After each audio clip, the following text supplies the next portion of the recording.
request everyone to sit in your places. We are expecting Minister only within a few minutes, so after that we will start our inaugural ceremony. I request everyone to sit in your places.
So once again, good morning everyone. So I request everyone to sit in your seat.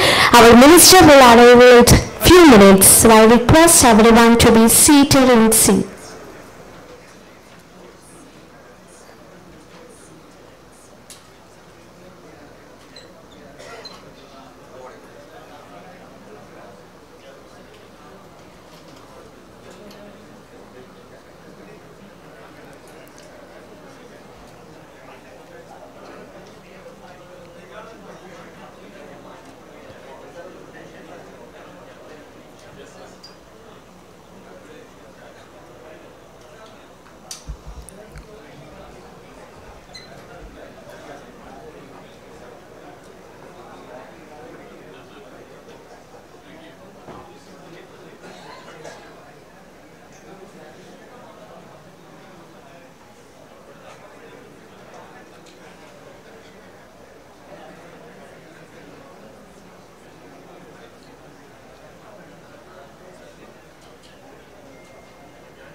Good morning everyone. With much pleasure, now I invite Mr. T.C. Varghese, Executive Director of Inmecc, for inviting our special guest. Ladies and gentlemen, put your hands together for Mr. T.C. Varghese.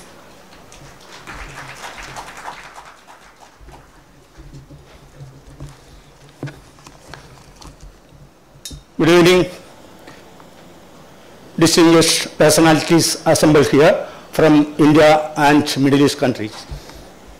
We are starting our ceremonial function today. The minister has arrived. I am requesting our chairman, Dr. N.M. Sharafuddin, Secretary General Mr. Suresh Kumar, Kerala Chapter President Mr. Srijit Kunil, to escort our Honorable Minister to the dais. Also, our chief guest, Mr. P. Muhammad Ali Galfa, has arrived. He is also escorted by our chief officials.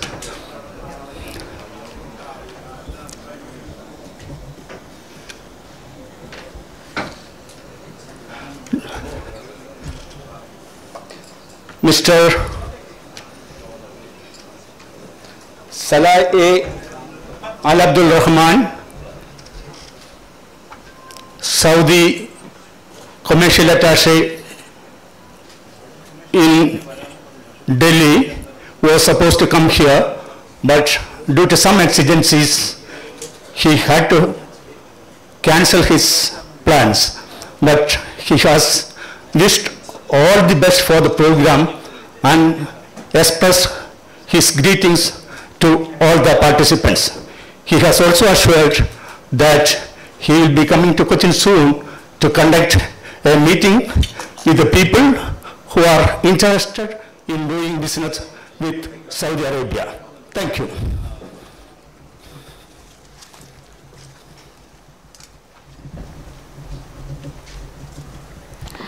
Now I request everyone to stand up for our national anthem.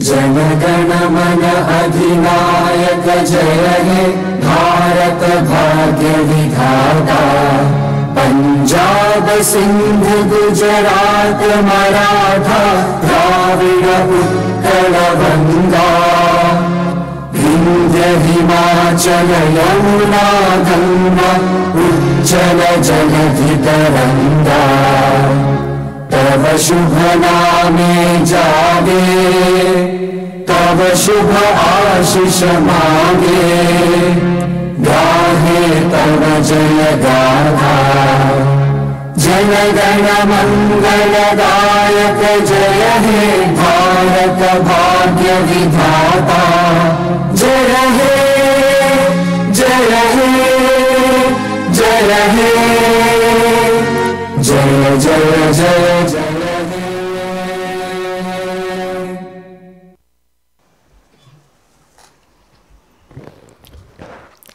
A very good morning, ladies and gentlemen, and welcome to the grand victory celebration of Inter-Gulf and Middle East Chamber of Commerce, launching of Kerala chapter and inauguration of Central Office. A big namaskar, namaste, and a very warm welcome.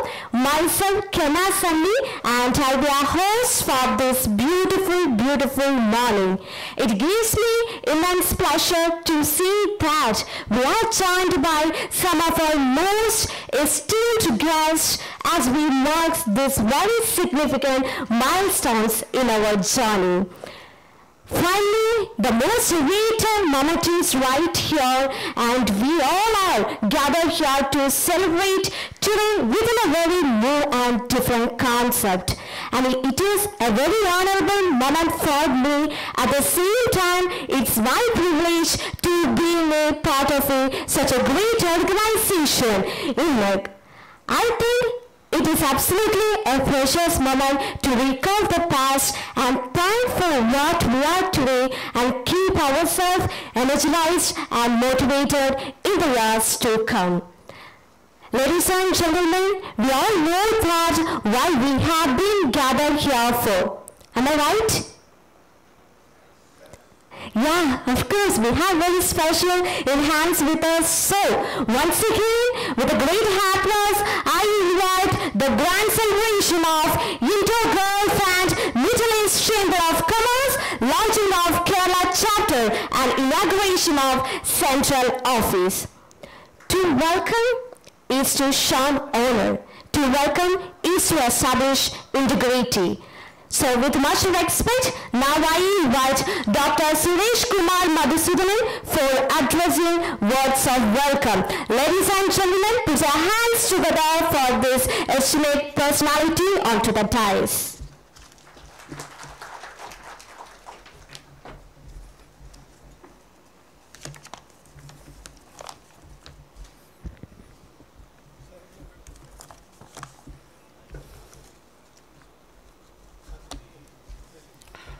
Respected Minister of State for External Affairs, Sri V. Muralidharan Ji, Dr. Muhammad Ali, co-founder, Gulfar Group of Companies, Dr. N.M. Sharifuddin, Chairman, Indo-Gulf and Middle East Chamber of Commerce, Mr. Srijit Kuniyal, President, Inmecc Kerala Chapter, Mr. Harikumar, former President, Cochin Chamber of Commerce, Mr. Deepak L. Aswani, Chairman FICCI Kerala State Council, Office Bearers, Executive Committee members, founder directors, life members of Inmecc, Management Committee members, chapter members of Kerala, our distinguished guests, friends, good morning everyone. It is indeed a pleasure moment for all of us on the launch of Kerala chapter and the inauguration of Central Office of Inmecc. Indo-Gulf and Middle East Chamber, in short it's Inmecc, is a non-profitable organization registered under the Section 8 of Company Act 2013 with the Registrar of Companies.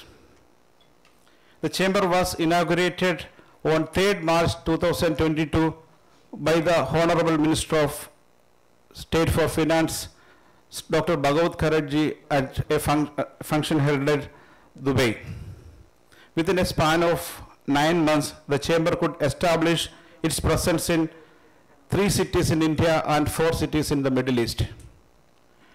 It is an initiative of professionals and business leaders in India and Middle East countries to create a platform dedicated to connect and promote economical, industrial, commercial and cultural activities in India and Middle East. The chamber will be dedicated to create a superior class community with a strong network in the region and will support and encourage the growth and development of the common interest. As we all know that India now is the fastest growing major economy in the world. Currently, India is the 5th position and expected to be the 3rd largest in the world within the next 8 to 10 years. That is more than doubling the size of the economy from the current size of about 3.5 trillion to 7 trillion plus over the next 10 years. The growth story of India will be an opportunity to people with the vision and strategy to expand their ideas and products to the GCC countries and grow their business in India as well as internationally. India's startup ecosystem will also prove to be a marvelous opportunity with the 3rd largest startup ecosystem in the world, currently having 115 plus unicorns. These technologies-led business are already creating value of employment. About $300 billion is the value of the 3 unicorns. All these unicorns are changing and disrupting many of the traditional business reluctantly in fintech, consumer tech, health tech, agri-tech, clean tech and logistic areas. Many of these companies can expand into GCC and Middle East region. In the olden days, we mostly concentrated on job opportunities in the GCC countries, and now it has been evolved into a kind of commercial activities. India has very cordial relationship with the GCC countries. About now 9 million Indians work or carry out business and live in these countries. This is a gradual change in the migration of Indians to these countries. The opening of the economies of GCC countries coupled with technological innovation and adoption is offering multiple opportunities to Indian people for work as well as business in the GCC countries. These members of the chamber can benefit out of these multiple opportunities and also contribute to create a very healthy overall cross-border business relationship in addition to the excellent people and people relationship. Infrastructure, healthcare, consumer products and technology related areas have immense opportunities, especially in Saudi Arabia and UAE. Identifying potential specific areas and tying up with the local manufacturers and setting up a platform for local consumption and for the possible exports from these countries should be explored by the members. With India growing manufacturing, agriculture and service base, we can collaborate in many areas with the GCC and Middle East, while we can also learn best practices in use and improve upon our technology. During the last few years, we see that Indian entrepreneurs are also migrating to better opportunities. In changing times and on the government to government, it has never been so good for the bilateral relationship. The comprehensive economic partnership agreement signed between India and UAE is working as a successful model, and the reports suggest that the bilateral trade between India and UAE is up by 30% since February 2022. And the cooperation is expecting to expanding into space, technology, security, food, healthcare, consumer product, etc.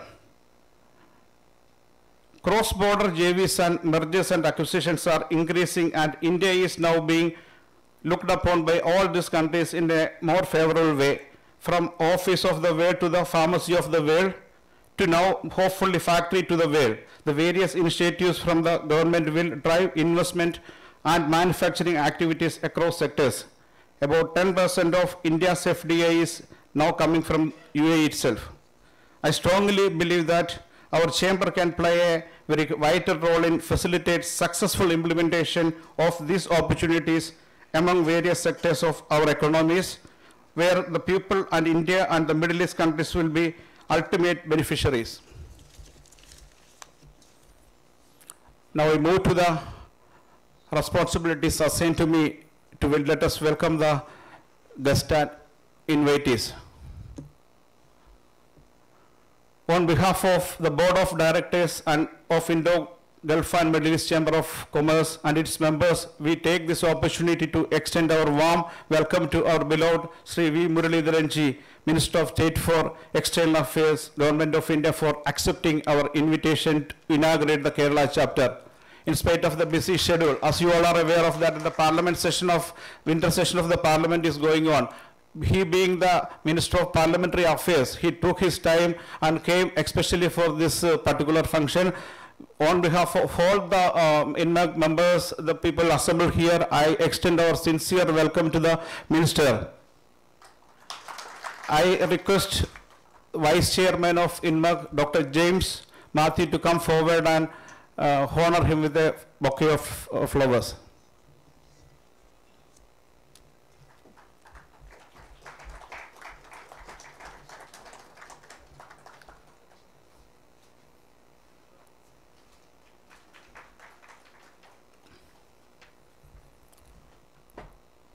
Our chief guest of today is Dr. Muhammad Ali Sahab. I don't think he needs an introduction.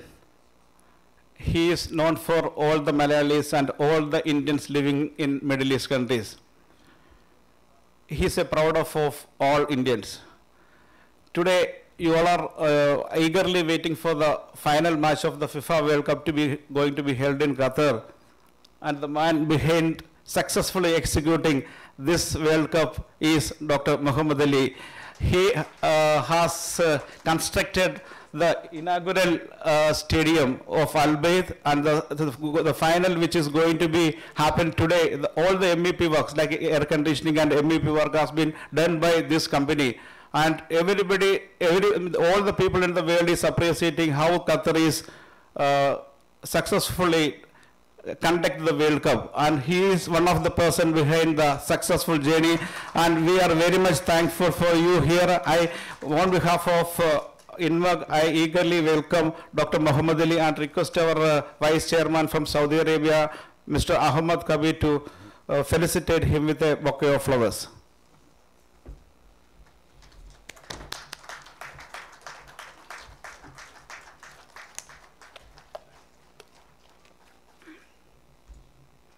Thank you, Mr. Ahmad Kabir.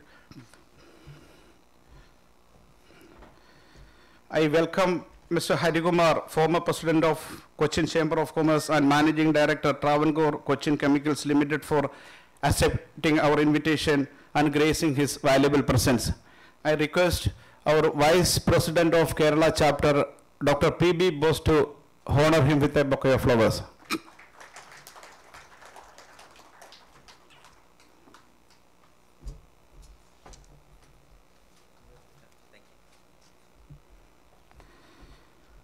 I also welcome Mr. Deepak Aswani, Chairman FICCI Kerala State Council, for accepting our invitation and being present today. I request Mr. Bashir Muhammad, Inmecc Committee Member of Kerala Chapter, to felicitate him with a bouquet of flowers.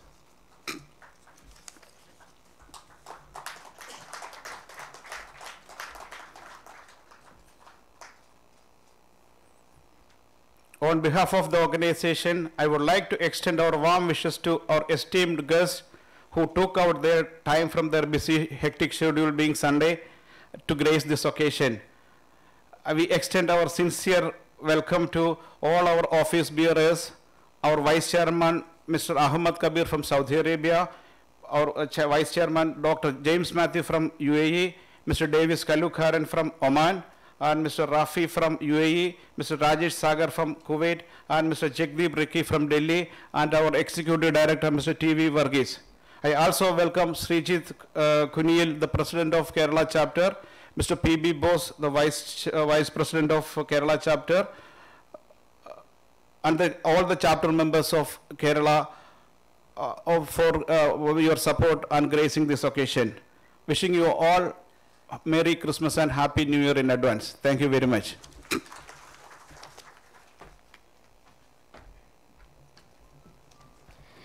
Thank you so much, sir. Now I can feel what you are feeling right now. So before starting an event and getting any further ado, I have one request and I hope you all do for me. Can I please? I need a big round of applause from your side. Much more louder. All right. Ladies and gentlemen, let me tell you what brings you notice about Inmecc organization. Here we have a small audiovisual presentation of Inmecc organization on the AV wall. Thank you.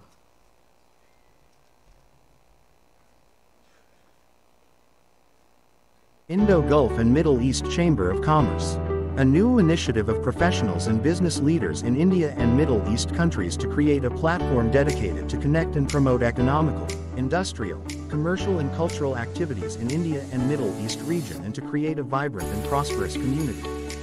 The Chamber will support and encourage the growth and development in common interest. To act as a catalyst in the region to support growth of the community, identify and effectively utilize the opportunities for the benefit of regions involved, establish potential network, maintain supportive relationships, and to solve issues and disputes through arbitration, respect and protect the ethical and commercial interests of the members, coordinate with various government agencies, create rapid and establish strong relationship for the benefit of national interest.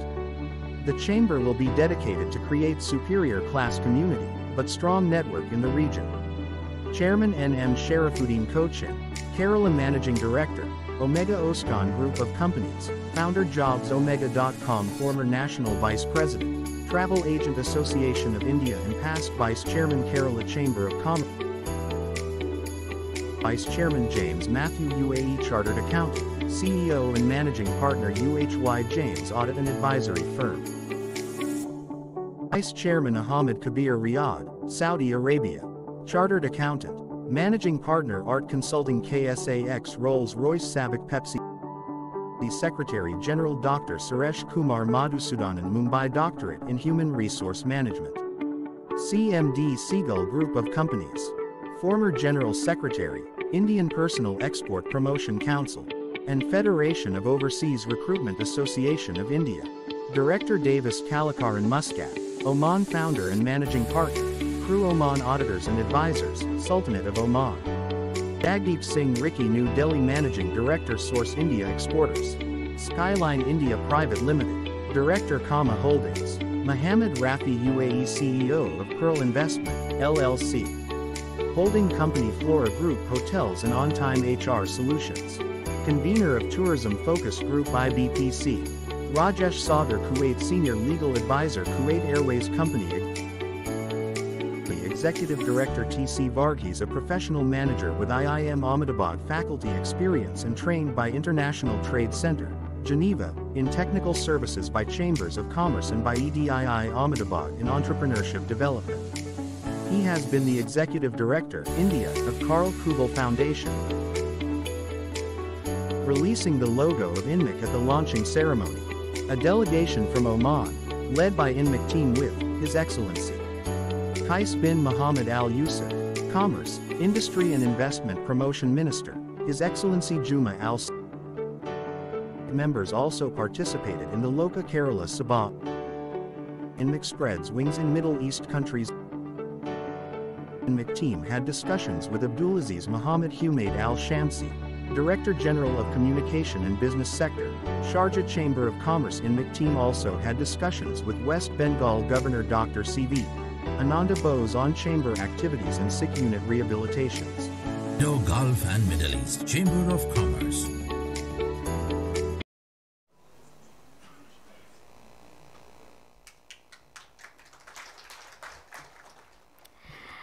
Well, it gives me an immense pleasure to invite Chairman of Inmecc, Dr. M.M. Sharifuddin, for the presidential address.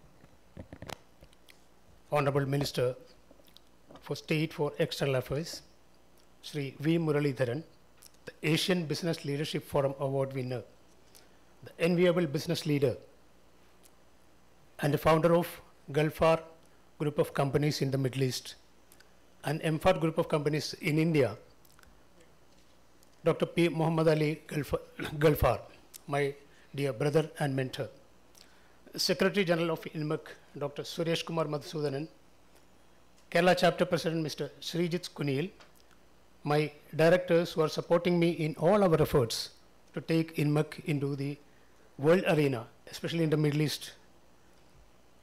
And they are all very well connected with Middle East Chamber of Commerce and other legal authorities. Here we have respected leaders in business and industry assembled here, proud members of chamber officials, my dear friends and colleagues, ladies and gentlemen. A very warm good morning and welcome to all of you. I'm indeed very glad to be here in this very auspicious occasion of inaugurating the Kerala chapter and the central office of Inmecc, Indo-Gulf and Middle East Chamber of Commerce today. Since March 2020, three major threats have occurred in the world, hit the world very hardly.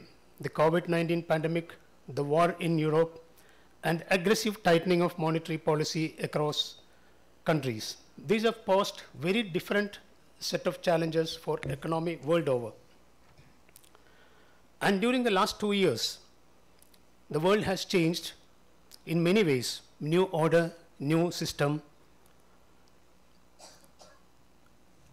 the new practices, new opportunities, new challenges, new threats, new hopes, and so on. This is the new normal. We need to certainly go by that, go by the changes. Relationships are changing, equations are changing, expectations are changing, even our transaction tools are changing. We are witnessing an emergence of new methods, new currencies, new business models, winning strategies, and we are all flying in the new wind.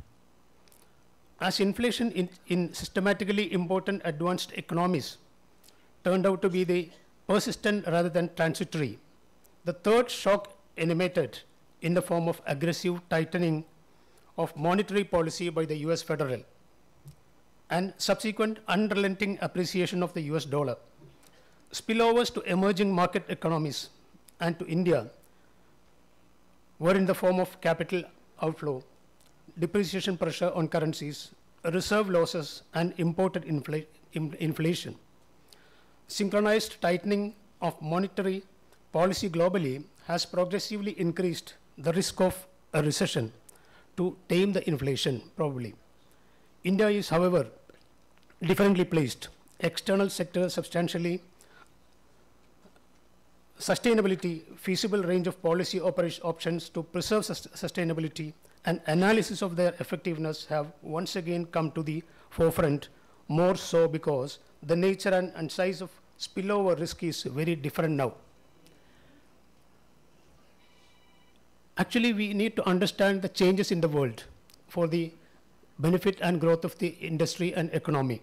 In this context, Inmecc, the Indo-Gulf and Middle East Chamber of Commerce, is determined to regularly support members and providing relevant updates, up-to-date information, changes and amendments in rules and regulations that are affecting the business community on a regular basis. Organizing networking business meetings, individual interactions, workshops, seminars, and exhibitions of current demands, providing information and update on trade and investment opportunities, conducting study and research in special and potential areas and opportunities, team visits, industrial and investment delegates exchange of trade inquiries, training and orientation in emerging areas, locating and distributing new potential business deals, etc. are also live activities of this chamber. Utilizing the latest technology transformation in new age practices, artificial intelligence and space age revolutions, we are ambitiously aiming to create a superior class community in a new and vibrant and positive platform.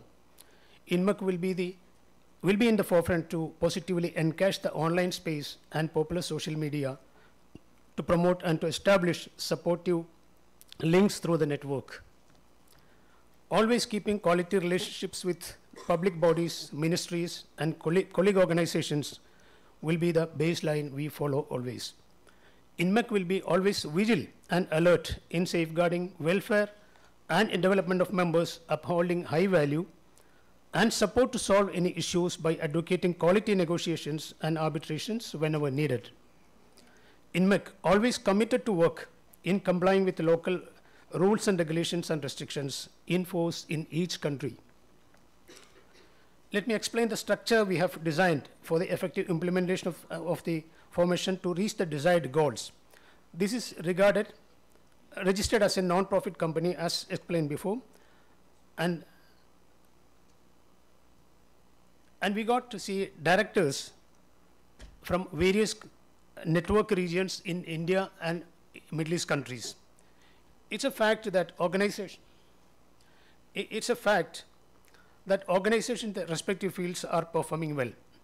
I mean the other local organizations. They are performing well regionally.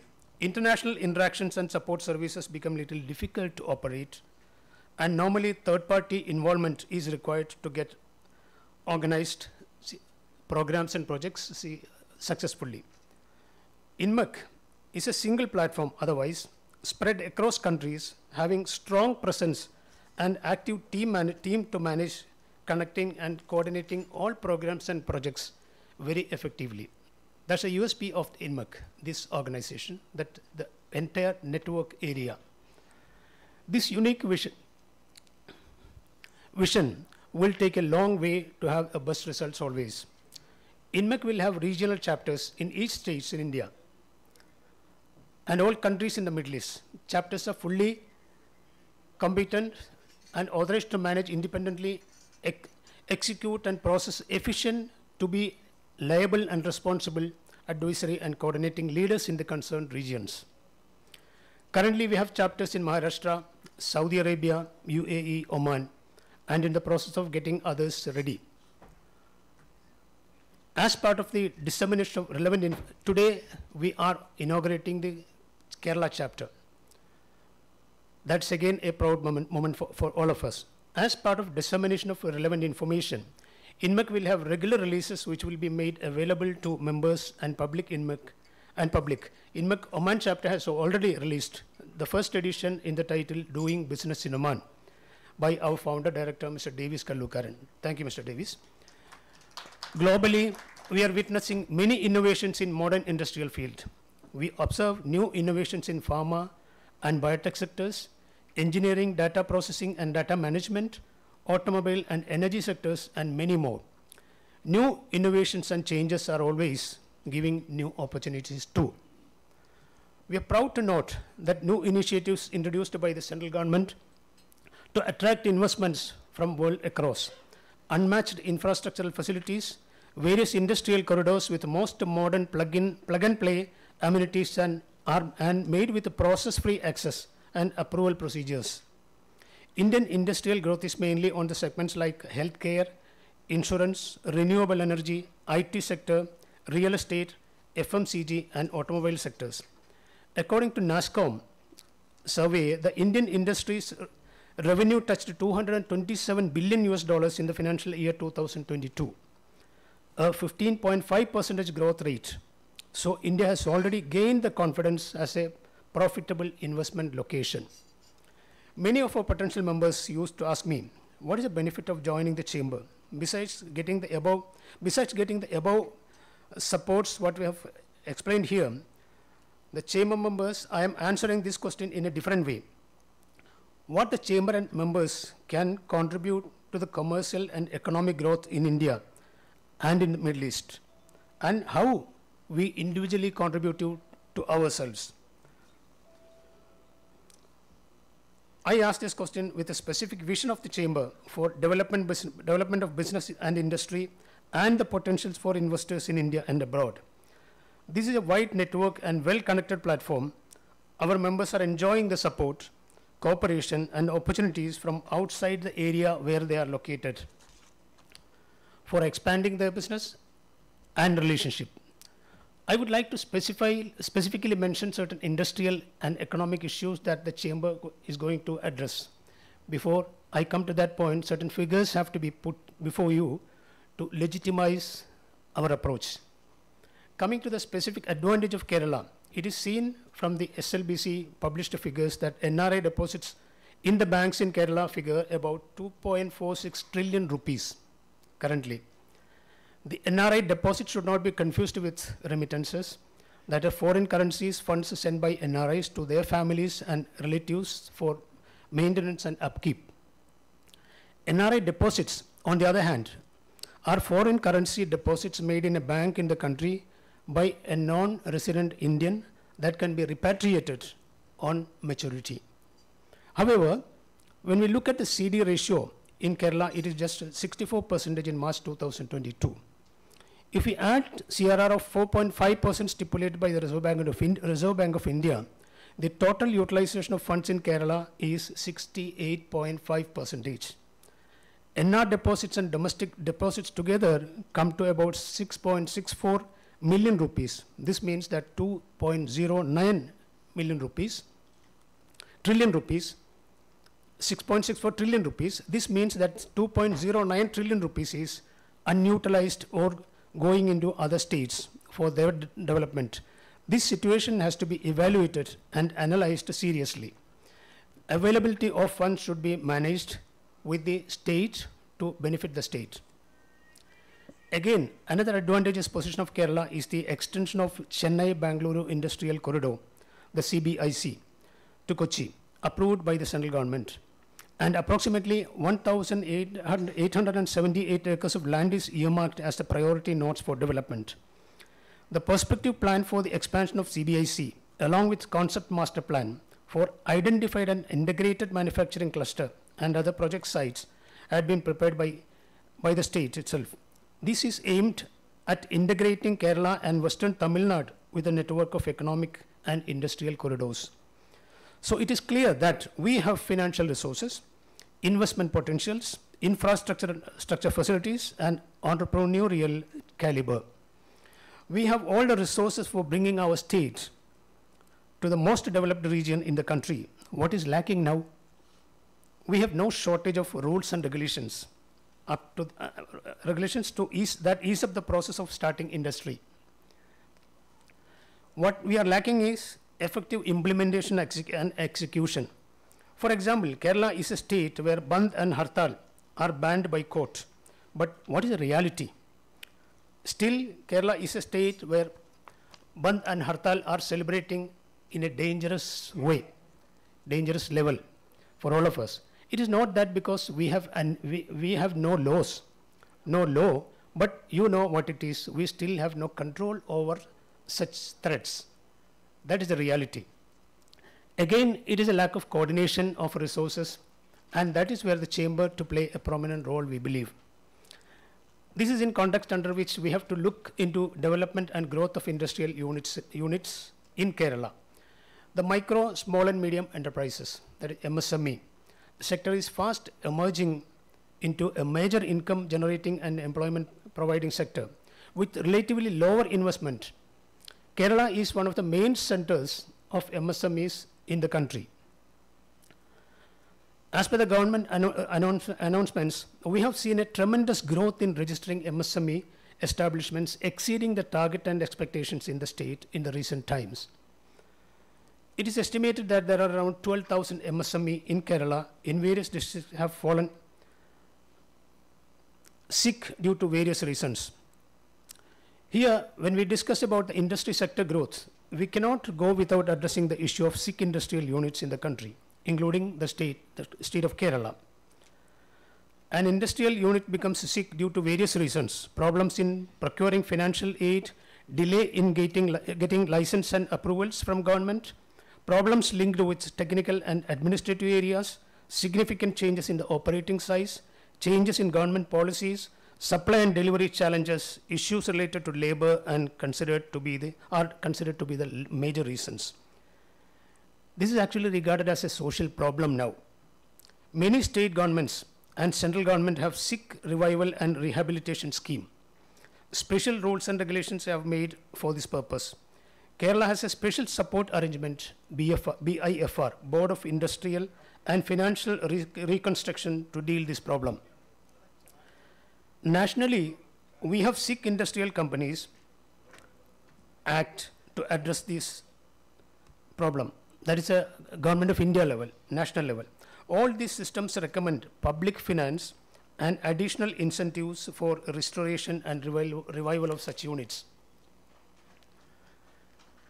An integrated approach to these issues can bring back sick units into healthy units. In the present global economic scenario, it is understood that oil producing countries in the Middle East region and their businessmen have lot investable funds that can be channelized for the promotion of industrial units in India through proper exchange of information and coordination. Inmecc, having the advantage of chapters and members in many of this Middle East region, can effectively coordinate and implement such a project with the support of state and central government and chambers of commerce in the Middle East region.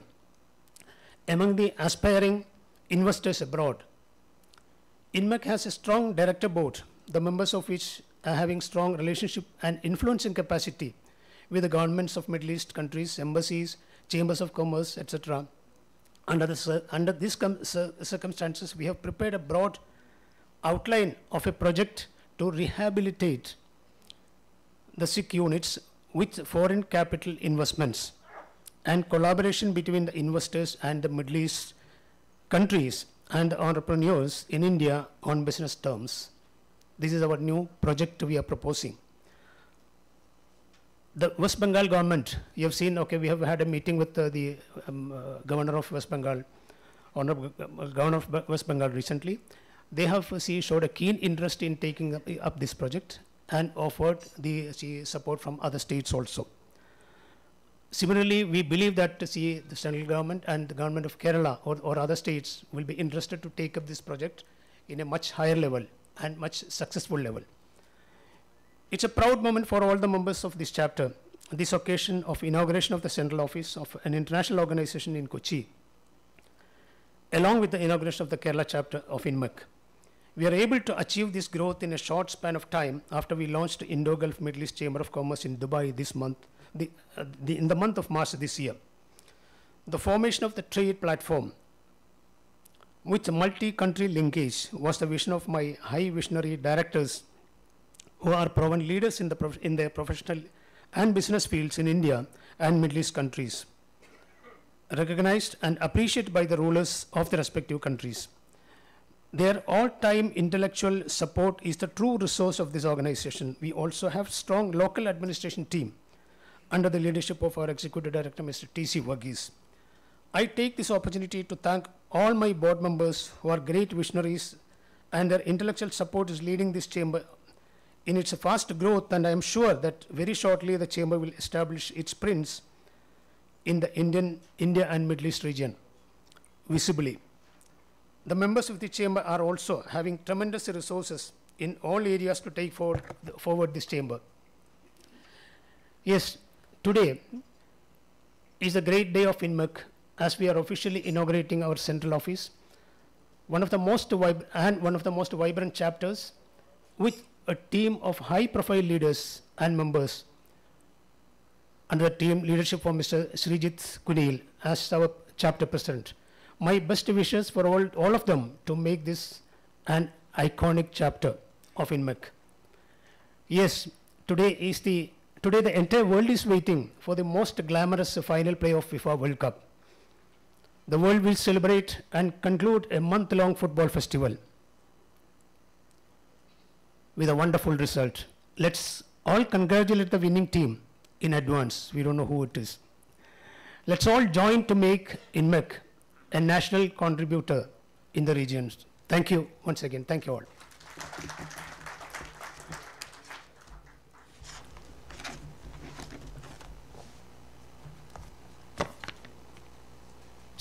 Hello.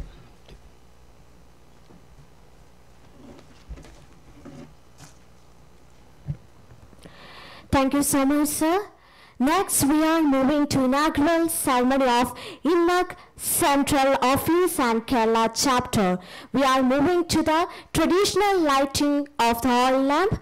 Light the traditional lamp is a customary in the part of the world. We commence any auspicious occasion with divine blessings, and that light is a testament to ushering in positive energy for our occasion. So, let's start off by inviting our honorable guest, Shri V. Muralidharan, Minister of State for External Affairs, Government of India, to do the honor. Ladies and gentlemen, put your hands together.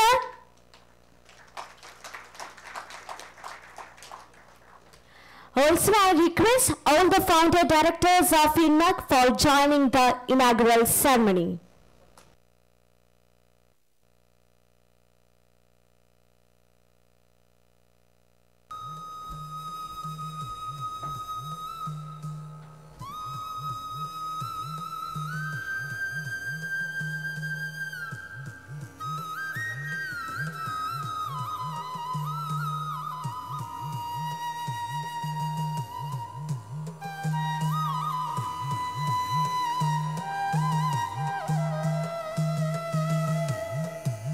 Such a precious things is happening on the stage. So, ladies and gentlemen, put your hands together for the grand inauguration of Inmecc Kerala chapter and central office.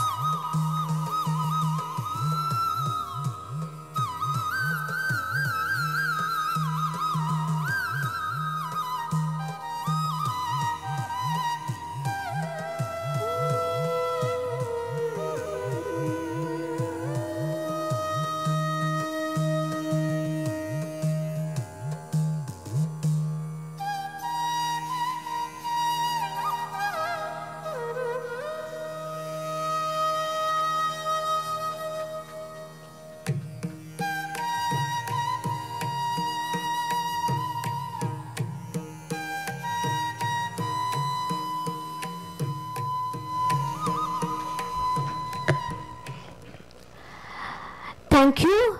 We are moving to inaugural address our honorable minister.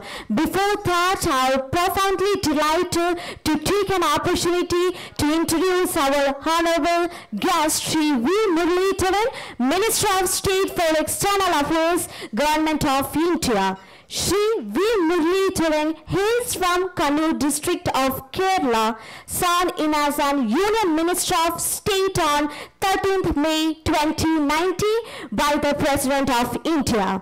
Shri V. Muralidharan officially took charge as Minister of State for External Affairs and Minister of State for Parliamentary Affairs on 31st May 2019.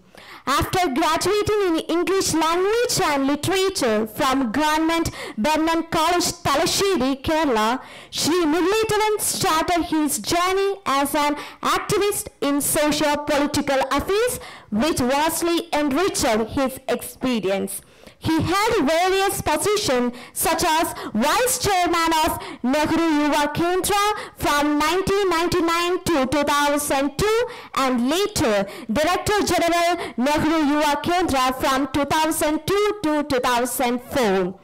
In April 2018, Shri Muralidharan was elected to Rajya Sabha from Maharashtra. In June 2018, he was nominated as member to the Standing Committee on External Affairs. In June 2018, it's pleasure to invite respected Shri V. Muralidharan, Minister of State for External Affairs, Government of India. Ladies and gentlemen, put your hands together for our honorable guest.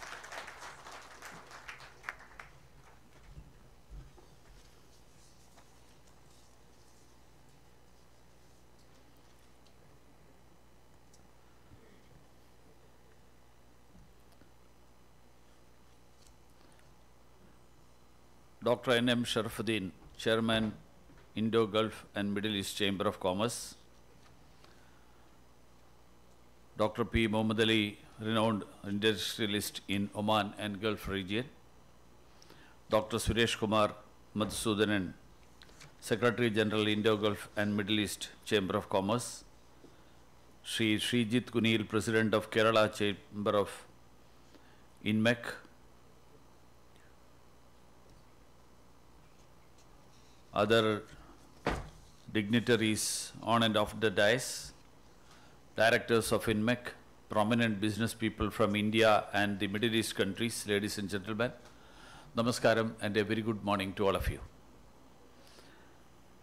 I am glad to participate at the inauguration of the Kerala Chamber chapter of the Indo-Gulf and Middle East Chamber of Commerce. I understand that within a short span of time, after the launching of this Chamber of Commerce in Dubai in March 2022, the Chamber has started intervening effectively in trade promotion activities across India and Middle East, and thereby creating a vibrant and prosperous business community in the region. I take this opportunity to congratulate the Indo-Gulf and Middle East Chamber of Commerce for this and call upon the Chamber to expand its business reach further. സുഹൃത്തുക്കളെ, ഇന്ത്യയും Gulf രാജ്യങ്ങളും തമ്മിൽ നൂറ്റാണ്ടുകൾ പഴക്കമുള്ള വ്യാപാര ബന്ധങ്ങളും ഈ രണ്ട് പ്രദേശങ്ങളിലെ ജനങ്ങൾ തമ്മിലുള്ള ബന്ധങ്ങളുമുണ്ട്. ഈ ബന്ധം ഈ കഴിഞ്ഞ ഏതാനും വർഷങ്ങൾക്കിടയിൽ ബഹുമാന്യനായിട്ടുള്ള പ്രധാനമന്ത്രിയുടെ നേതൃത്വത്തിൽ ഈ ബന്ധം കൂടുതൽ കഴിഞ്ഞ 8 വർഷക്കാലത്തിനിടയിൽ ശക്തിപ്പെട്ടിട്ടുണ്ട്. കാരണം നേരത്തെ ഇവിടെ എനിക്ക് മുൻപ് സംസാരിച്ച ബഹുമാന്യരായിട്ടുള്ള ഈ ചടങ്ങിലെ വക്താക്കൾ അവർ സൂചിപ്പിച്ചതുപോലെ ഇന്ത്യയും ഗൾഫ് രാജ്യങ്ങളും തമ്മിൽ നിക്ഷേപ മേഖലയിലുള്ള സൗഹൃദമുണ്ട്, വ്യാപാര മേഖലയിലുള്ള സൗഹൃദമുണ്ട്. അത് കണക്കുകളടക്കം ഇവിടെ വളരെ പല മേഖലയിലുള്ള ഇത് സംബന്ധിച്ചിട്ടുള്ള കണക്കുകളടക്കം നമ്മുടെ മുന്നിൽ അവതരിപ്പിക്കപ്പെടുകയുണ്ടായി.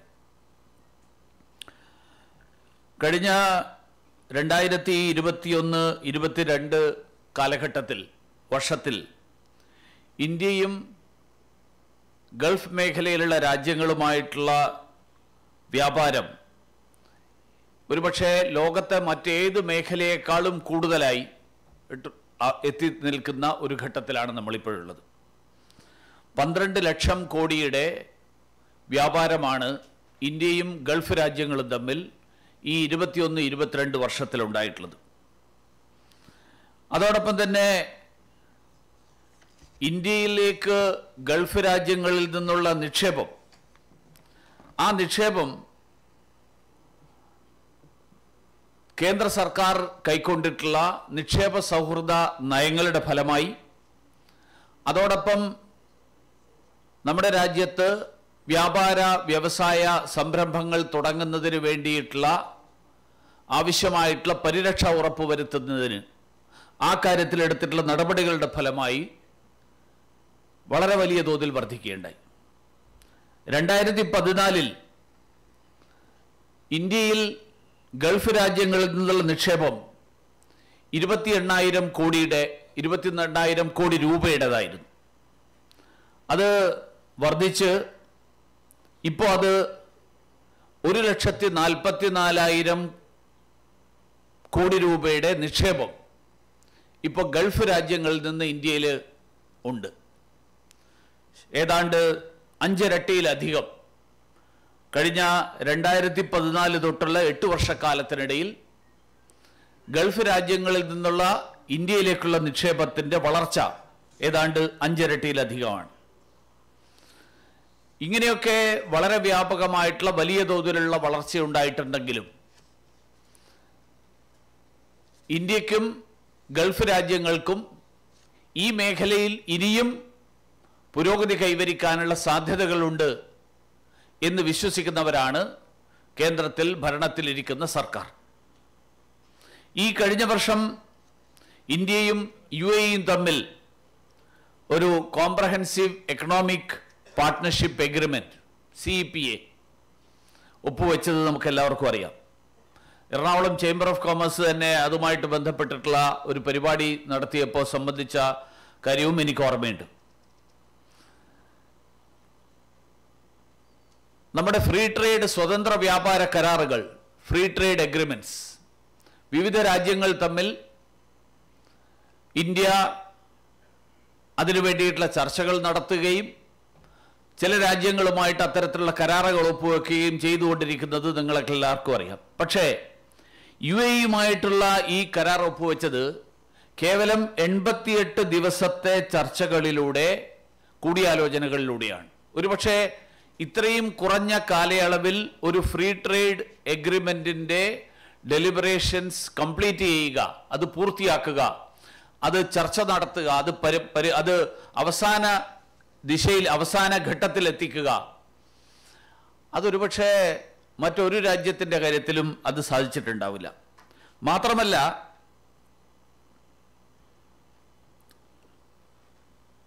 UAEയെ സംബന്ധിച്ചിടത്തോളം ലോകത്ത് മറ്റൊരു രാജ്യവുമായിട്ടും ഈ തരത്തിലുള്ള ഒരു സ്വതന്ത്ര വ്യാപാര കരാർ ഒപ്പിടുന്നതിൻ്റെ മുൻപ് ഏറ്റവും ആദ്യം സ്വതന്ത്ര വ്യാപാര കരാർ ഒപ്പിട്ടിട്ടുള്ളത് ഇന്ത്യയുമായിട്ടാണ്.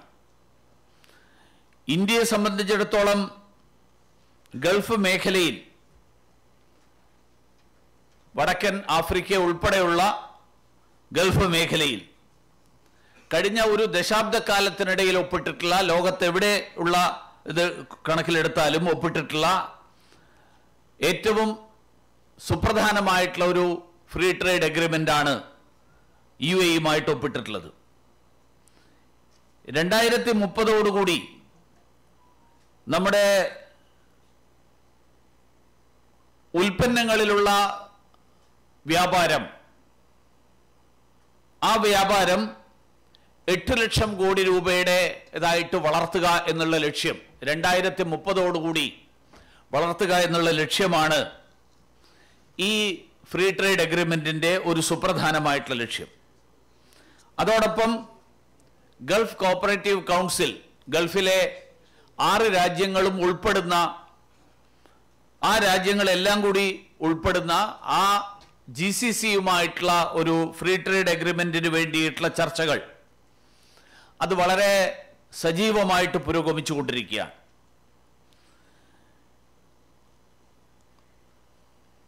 നമ്മളെ സംബന്ധിച്ചിടത്തോളം, ഇന്ത്യയെ സംബന്ധിച്ചിടത്തോളം, ഇന്ത്യയുടെ ഊർജ മേഖലയിൽ ഗൾഫുമായിട്ടുള്ള സഹകരണം നമ്മുടെ ഊർജ മേഖലയിൽ വലിയ സംഭാവനകൾ നൽകുന്ന ഒരു പ്രദേശമാണ് ഗൾഫ് മേഖല. നമുക്ക് ആവശ്യമായിട്ടുള്ള ക്രൂഡ് ഓയിൽ, LPG, അതിൻ്റെ 2/3 ഭാഗം നമുക്ക് ലഭിക്കുന്നത് ഗൾഫ് രാജ്യങ്ങളിൽ നിന്നാണ്. അതോടൊപ്പം തന്നെ അത് കേവലം വ്യാപാര മേഖലയിലുള്ള ഒരു ബന്ധം എന്നുള്ളതിൽ നിന്ന് കഴിഞ്ഞ 8 വർഷക്കാലത്തിനിടയിൽ അവർ വിൽക്കുന്നു, നമ്മൾ വാങ്ങുന്നു എന്നുള്ളതിനപ്പുറത്ത് ഇന്ത്യയുടെ പെട്രോളിയം റിസർവ്സ്, ആ റിസർവ്സിൽ പങ്കാളിത്തം വഹിച്ചുകൊണ്ട് UAE നമ്മളെ സംബന്ധിച്ചിടത്തോളം കേവലം വ്യാപാരം മാത്രം നടത്തുന്ന ഒരു മേഖല എന്നുള്ളതിനപ്പുറത്തേക്ക് അതിൻ്റെ അടുത്ത ഘട്ടത്തിലേക്ക് നമ്മൾ ആ ബന്ധത്തെ വളർത്തിയെടുക്കാൻ നമുക്ക് ഈ രണ്ട് രാജ്യങ്ങൾ തമ്മിലുള്ള സഹകരണത്തിന് സാധിച്ചിട്ടുണ്ട്. ഇനി വരാൻ പോകുന്ന കാലഘട്ടത്തിൽ റിന്യൂവബിൾ എനർജി, ഗ്രീൻ ഹൈഡ്രജൻ, ഈ മേഖലയിൽ ഈ രാജ്യങ്ങളുമായിട്ടുള്ള സഹകരണത്തിലൂടെ നമുക്ക് ധാരാളം പുരോഗതി കൈവരിക്കാൻ സാധിക്കും എന്നുള്ളതും വളരെ ശുഭപ്രതീക്ഷ നൽകുന്ന കാര്യങ്ങളാണ്. നേരത്തെ ഇവിടെ സൂചിപ്പിച്ചതുപോലെ ഈ കാലഘട്ടത്തിലെ ഏറ്റവും സുപ്രധാനമായിട്ടുള്ള 3 വെല്ലുവിളികൾ: കോവിഡ്, കോൺഫ്ലിക്റ്റ്, ക്ലൈമറ്റ്. ആരോഗ്യമേഖലയിലെ വലിയൊരു മഹാമാരി, ആ മഹാമാരിയെ നമ്മൾ മറികടന്നു എന്ന് ഏതാണ്ട് നമുക്ക് പറയാൻ പറ്റുന്ന ഒരു സ്ഥിതിയിലാണ്. പക്ഷേ ഇന്ന് കോൺഫ്ലിക്റ്റിൻ്റെ കാര്യം എടുത്തു കഴിഞ്ഞാൽ റഷ്യ യുക്രൈൻ കോൺഫ്ലിക്റ്റ് അതിപ്പോഴും സജീവമായിട്ട് നിൽക്കുന്നു. കാലാവസ്ഥാ വ്യതിയാനം ഉണ്ടാക്കുന്ന പ്രശ്നങ്ങൾ, ആ പ്രശ്നങ്ങൾ അതുണ്ടാക്കുന്ന മറ്റ് വിവിധ അതുമായിട്ട് ബന്ധപ്പെട്ടിട്ടുള്ള കാര്യങ്ങൾ, ആ പ്രതിസന്ധികൾ അത് നമ്മളിപ്പോഴും മറികടന്നിട്ടില്ല. ഇതെല്ലാം കൂടി സൃഷ്ടിച്ചിരിക്കുന്ന എനർജി സെക്യൂരിറ്റിയുടെ പ്രശ്നം, ഫുഡ് സെക്യൂരിറ്റിയുടെ പ്രശ്നം, ഫെർട്ടിലൈസർ സെക്യൂരിറ്റിയുടെ പ്രശ്നം, ഈ പ്രശ്നങ്ങൾ മറികടക്കാൻ ഗൾഫ് രാജ്യങ്ങളും ഇന്ത്യയും തമ്മിലുള്ള യോജിച്ച പരിശ്രമം, ആ പരിശ്രമം ഉണ്ടാകണം എന്നുള്ളതാണ് ഇന്ത്യ ആഗ്രഹിക്കുന്നത്. അത് വിവിധ മേഖലകളിൽ അതിൻ്റെ പ്രയോജനം രണ്ട് രാജ്യങ്ങൾക്കും ലഭിക്കും എന്നുള്ള ഒരു കണക്കുകൂട്ടലാണ് ഇന്ത്യക്കും ഗൾഫ് രാജ്യങ്ങൾക്കുമുള്ളത്. അതുകൊണ്ട് തന്നെ ഈ രണ്ട് രാജ്യങ്ങൾക്കും ഒരു വശത്ത് എനർജി സെക്യൂരിറ്റി ഉറപ്പുവരുത്തുന്ന അതേ സ്വരത്തിൽ ഫുഡ് സെക്യൂരിറ്റി ഉറപ്പുവരുത്താൻ വേണ്ടിയിട്ടുള്ള പരിശ്രമം കൂടി ഇന്ത്യയും ഗൾഫ് രാജ്യങ്ങളും ഒരുമിച്ച് നടത്തിക്കൊണ്ടിരിക്കുകയാണ്. ഇന്ത്യ കഴിഞ്ഞ 7-8 വർഷക്കാലത്തിനിടയിൽ കൈവരിച്ചിട്ടുള്ള വലിയൊരു നേട്ടം അത് ഡിജിറ്റൽ മേഖലയിലുള്ള നേട്ടമാണ്. ആ ഡിജിറ്റൽ മേഖലയിൽ നമ്മുടെ റുപേ കാർഡും നമ്മുടെ UPI പ്ലാറ്റ്ഫോമും അതിൻ്റെ ഏറ്റവും വലിയ ഉദാഹരണങ്ങളാണ്. ഈ കഴിഞ്ഞ ഒക്ടോബർ 2022 ഒമാനിലെ എൻ്റെ സന്ദർശനത്തിനിടയിൽ അവിടുത്തെ ഭരണകൂടവുമായിട്ട് UPI പ്ലാറ്റ്ഫോമും റുപേ കാർഡും ഈ രണ്ട് രാജ്യങ്ങളിലും ഉപയോഗിക്കാൻ കഴിയുന്ന തരത്തിലുള്ള ഒരു കരാർ MOU, ആ MOU ഒപ്പുവെക്കാനുള്ള അവസരമുണ്ടായി. ഭാവിയിൽ നമ്മുടെ വ്യാപാരവും അതോടൊപ്പം തന്നെ വിനോദസഞ്ചാര മേഖലയും ഉൾപ്പെടെ അവർക്കെല്ലാം പ്രയോജനപ്പെടുന്ന തരത്തിൽ ഈ UPI പ്ലാറ്റ്ഫോമിനെ ഉപയോഗിക്കാൻ കഴിയും എന്നുള്ളതാണ് നമ്മളെല്ലാവരും പ്രതീക്ഷിക്കുന്നതും കണക്കുകൂട്ടുന്നതും. സാങ്കേതിക വിദ്യയുടെ വിവിധ മേഖലകൾ, ആ മേഖലകളിൽ ശക്തിപ്പെടുത്തിക്കൊണ്ട് ഇപ്പോൾ ഏറ്റവും ഒടുവിലുള്ള ഒരു സാങ്കേതിക വിദ്യയുടെ ഏറ്റവും ഒടുവിലത്തെ ഒരു ഘടകം എന്ന് പറയാവുന്ന സെമി കണ്ടക്ടേഴ്സ്, അതുപോലെ വിദ്യാഭ്യാസ മേഖല, പ്രതിരോധ മേഖല, സ്പേസ് മേഖല, ബഹിരാകാശ മേഖല, നൈപുണ്യ വികസനത്തിൻ്റെ മേഖല, സ്കിൽ ഡെവലപ്മെന്റ്, ഈ മേഖലകളിലൊക്കെ ഈ സാങ്കേതിക വിദ്യയുടെ മേഖലയിൽ ഇന്ത്യയും ഗൾഫ് രാജ്യങ്ങളും തമ്മിൽ നടത്താൻ ഉദ്ദേശിക്കുന്ന സഹകരണം, ആ സഹകരണം രണ്ട് മേഖലകൾക്കും രണ്ട് രാജ്യങ്ങൾക്കും പ്രയോജനപ്രദമാകും എന്നുള്ള കാര്യത്തിലും എനിക്ക് സംശയമില്ല. കാരണം ഗൾഫ് രാജ്യങ്ങൾ ഒരർത്ഥത്തിൽ പറഞ്ഞാൽ ആഫ്രിക്കയിലേക്കും യൂറോപ്പിലേക്കും അതോടൊപ്പം ലോകത്തിൻ്റെ മറ്റു പല മേഖലകളിലേക്കും കടന്നു പോകാവുന്ന കവാടമാണ്. അങ്ങനെയുള്ള കവാടം എന്നുള്ള നിലയിൽ ഈ മേഖലയെ കൂടുതൽ ഫലപ്രദമായിട്ട് ഉപയോഗിക്കാൻ, പ്രയോജനപ്പെടുത്താൻ, അതിലൂടെ ഗൾഫ് രാജ്യങ്ങൾക്ക് പ്രയോജനമുണ്ടാകും, ഇന്ത്യക്ക് പ്രയോജനമുണ്ടാകും, അതോടൊപ്പം യൂറോപ്പിലെയും ആഫ്രിക്കയിലെയും അതുപോലെ ലോകത്തിലെ മറ്റു പല മേഖലകളിലും നമ്മുടെ സംരംഭകർക്ക് അവരുടെ വ്യാപാര വ്യവസായ സാധ്യതകൾ, ആ സാധ്യതകൾ വർദ്ധിപ്പിക്കാൻ ഈ ഗൾഫ് രാജ്യങ്ങളുമായിട്ടുള്ള നമ്മുടെ സൗഹൃദവും നമ്മുടെ സഹകരണവും, ആ സഹകരണവും സഹായിക്കും എന്നുള്ളത് യാതൊരു സംശയമില്ലാത്ത കാര്യമാണ്. അതുകൊണ്ട് വരാനിരിക്കുന്ന കാലങ്ങളിൽ ലോകത്തിലെ വികസ്വര രാഷ്ട്രങ്ങളിൽ, പ്രത്യേകിച്ച് ആഫ്രിക്കൻ രാജ്യങ്ങളിൽ ഉണ്ടാകാൻ സാധ്യതയുള്ള പുതിയ അവസരങ്ങൾ, ആ അവസരങ്ങൾ പ്രയോജനപ്പെടുത്താൻ, അതിനുള്ള സാധ്യതകൾ ആരായാൻ ഈ രണ്ട് രാജ്യങ്ങളും തമ്മിൽ, ഇന്ത്യയും ഗൾഫ് രാജ്യങ്ങളും തമ്മിലുള്ള സഹകരണം, ആ സഹകരണത്തിലൂടെ നമുക്ക് തീർച്ചയായിട്ടും സാധിക്കും.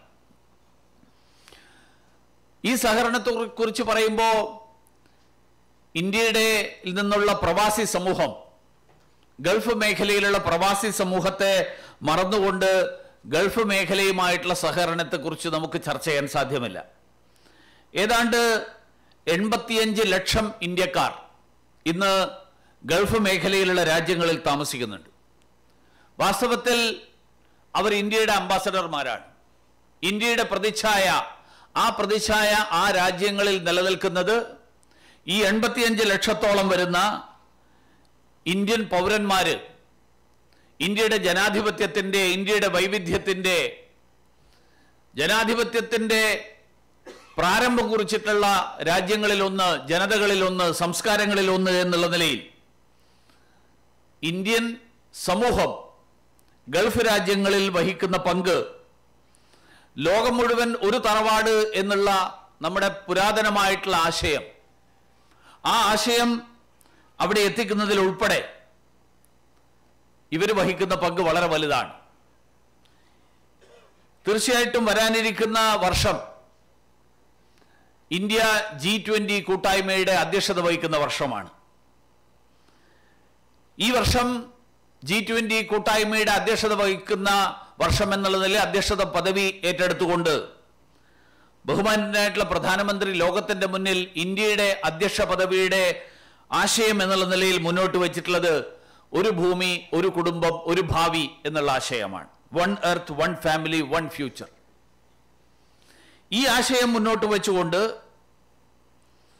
അതിനെ ലോകം മുഴുവൻ എത്തിക്കാൻ വേണ്ടിയിട്ടുള്ള പരിശ്രമം നടത്തിക്കൊണ്ട് അതിലൂടെ ഇന്ത്യ മുന്നോട്ട് വയ്ക്കുന്ന ഈ ആശയത്തെ ലോകം മുഴുവൻ സ്വീകരിക്കുന്ന ഒരു സാഹചര്യം സൃഷ്ടിക്കാൻ തീർച്ചയായിട്ടും ഈ ചേംബറിന് സാധിക്കും എന്നുള്ള ശുഭപ്രതീക്ഷയാണുള്ളത്. ഈ G20 വർഷം ആചരിക്കുമ്പോൾ, G20യുടെ അധ്യക്ഷത ഇന്ത്യ വഹിക്കുമ്പോൾ നമ്മൾ പ്രത്യേകം ക്ഷണിച്ചിട്ടുള്ളവരുൾപ്പെടെ സൗദി അറേബ്യയും UAEയും ഒമാനും ഈ G20യുടെ കൂട്ടായ്മയുടെ ഭാഗമായിട്ട് ഇന്ത്യയിൽ നടക്കുന്ന വിവിധ സമ്മേളനങ്ങളിൽ പങ്കെടുക്കാൻ എത്തും എന്നുള്ളതും നമുക്കെല്ലാവർക്കും സന്തോഷം തരുന്ന ഒരു കാര്യമാണ്. ഇവിടെ ശ്രീ ഷറഫുദ്ദീൻ കേരളത്തിൻ്റെ സാധ്യതകളെക്കുറിച്ച് ഉൾപ്പെടെ വളരെ വിശദമായിട്ട് സംസാരിച്ചു, ആധികാരികമായിട്ട് സംസാരിച്ചു. നമ്മുടെ NRI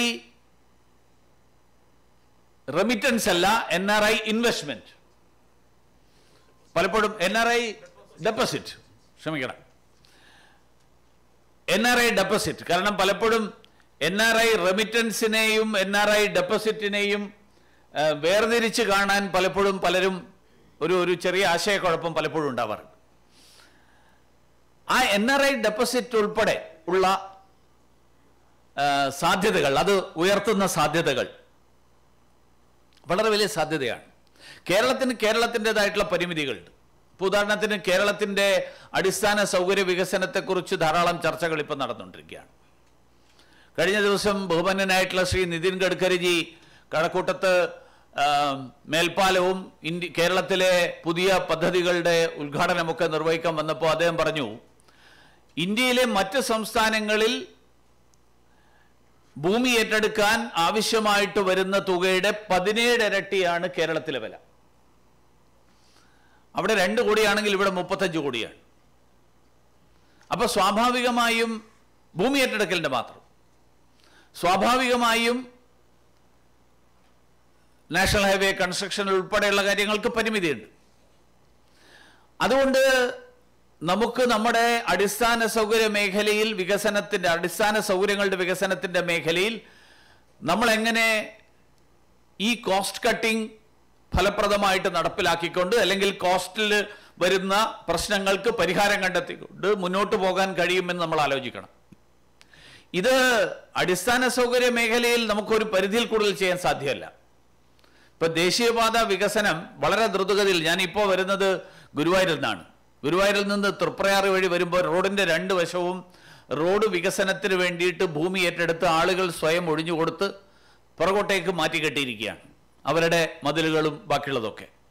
നമ്മൾ എറണാകുളത്ത് നിന്ന് തിരുവനന്തപുരത്തേക്ക് യാത്ര ചെയ്യുമ്പോൾ, പ്രത്യേകിച്ച് ആലപ്പുഴ മുതൽ അല്ലെങ്കിൽ ഒരു തുറവൂർ മുതൽ ആലപ്പുഴ കൊല്ലം വരെയുള്ള പ്രദേശത്ത് പോയി കഴിഞ്ഞാൽ അവിടെയും ഇത് തന്നെയാണ് നമ്മൾ കാണുന്നത്.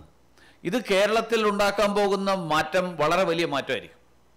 നമ്മുടെ വിഴിഞ്ഞം ടെർമിനൽ യാഥാർത്ഥ്യമായി കഴിഞ്ഞാൽ മംഗലാപുരം കൊച്ചി പൈപ്പ് ലൈൻ കുറെ കൂടി എഫക്റ്റീവായിട്ട് പ്രയോജനപ്പെടുന്ന ഒരു സ്ഥിതിയിലേക്ക് വന്നാൽ, അതോടൊപ്പം ഈ industrial corridor, Kochi Coimbatore industrial corridor, ആ ഭാഗം അതുകൂടി വന്നു കഴിഞ്ഞാൽ തീർച്ചയായിട്ടും കേരളത്തിൻ്റെ വികസനത്തിന് വലിയ മുതൽക്കൂട്ടാകുന്ന പദ്ധതികളാണ് ഈ പദ്ധതികളെല്ലാം.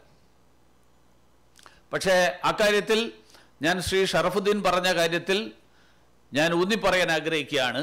പക്ഷെ ഇതൊക്കെ ഫലപ്രദമാകണമെങ്കിൽ നമ്മുടെ നാട്ടിലെ രാഷ്ട്രീയ പാർട്ടികൾ എല്ലാവരും കൂടി കൂട്ടായിട്ടുള്ള ഒരു തീരുമാനം എടുക്കേണ്ടതുണ്ട്. ഈ മിന്നൽ പണിമുടക്കുകളും ബന്ദുകളും എങ്ങനെ ഒഴിവാക്കാം എന്നുള്ള കാര്യത്തിൽ.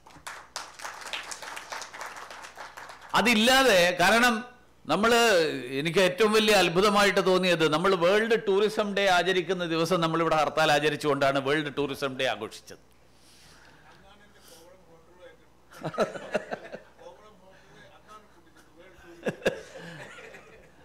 അപ്പൊ വേൾഡ് ടൂറിസം ഡേ ലോകം മുഴുവനുള്ള വിനോദസഞ്ചാരികളെ നമ്മൾ കേരളത്തിലേക്ക് ക്ഷണിച്ചു വരുത്തിയിട്ട് നമ്മൾ പറയുന്നത് നിങ്ങളെല്ലാവരും അകത്തിരുന്നോളൂ എന്നാണ്.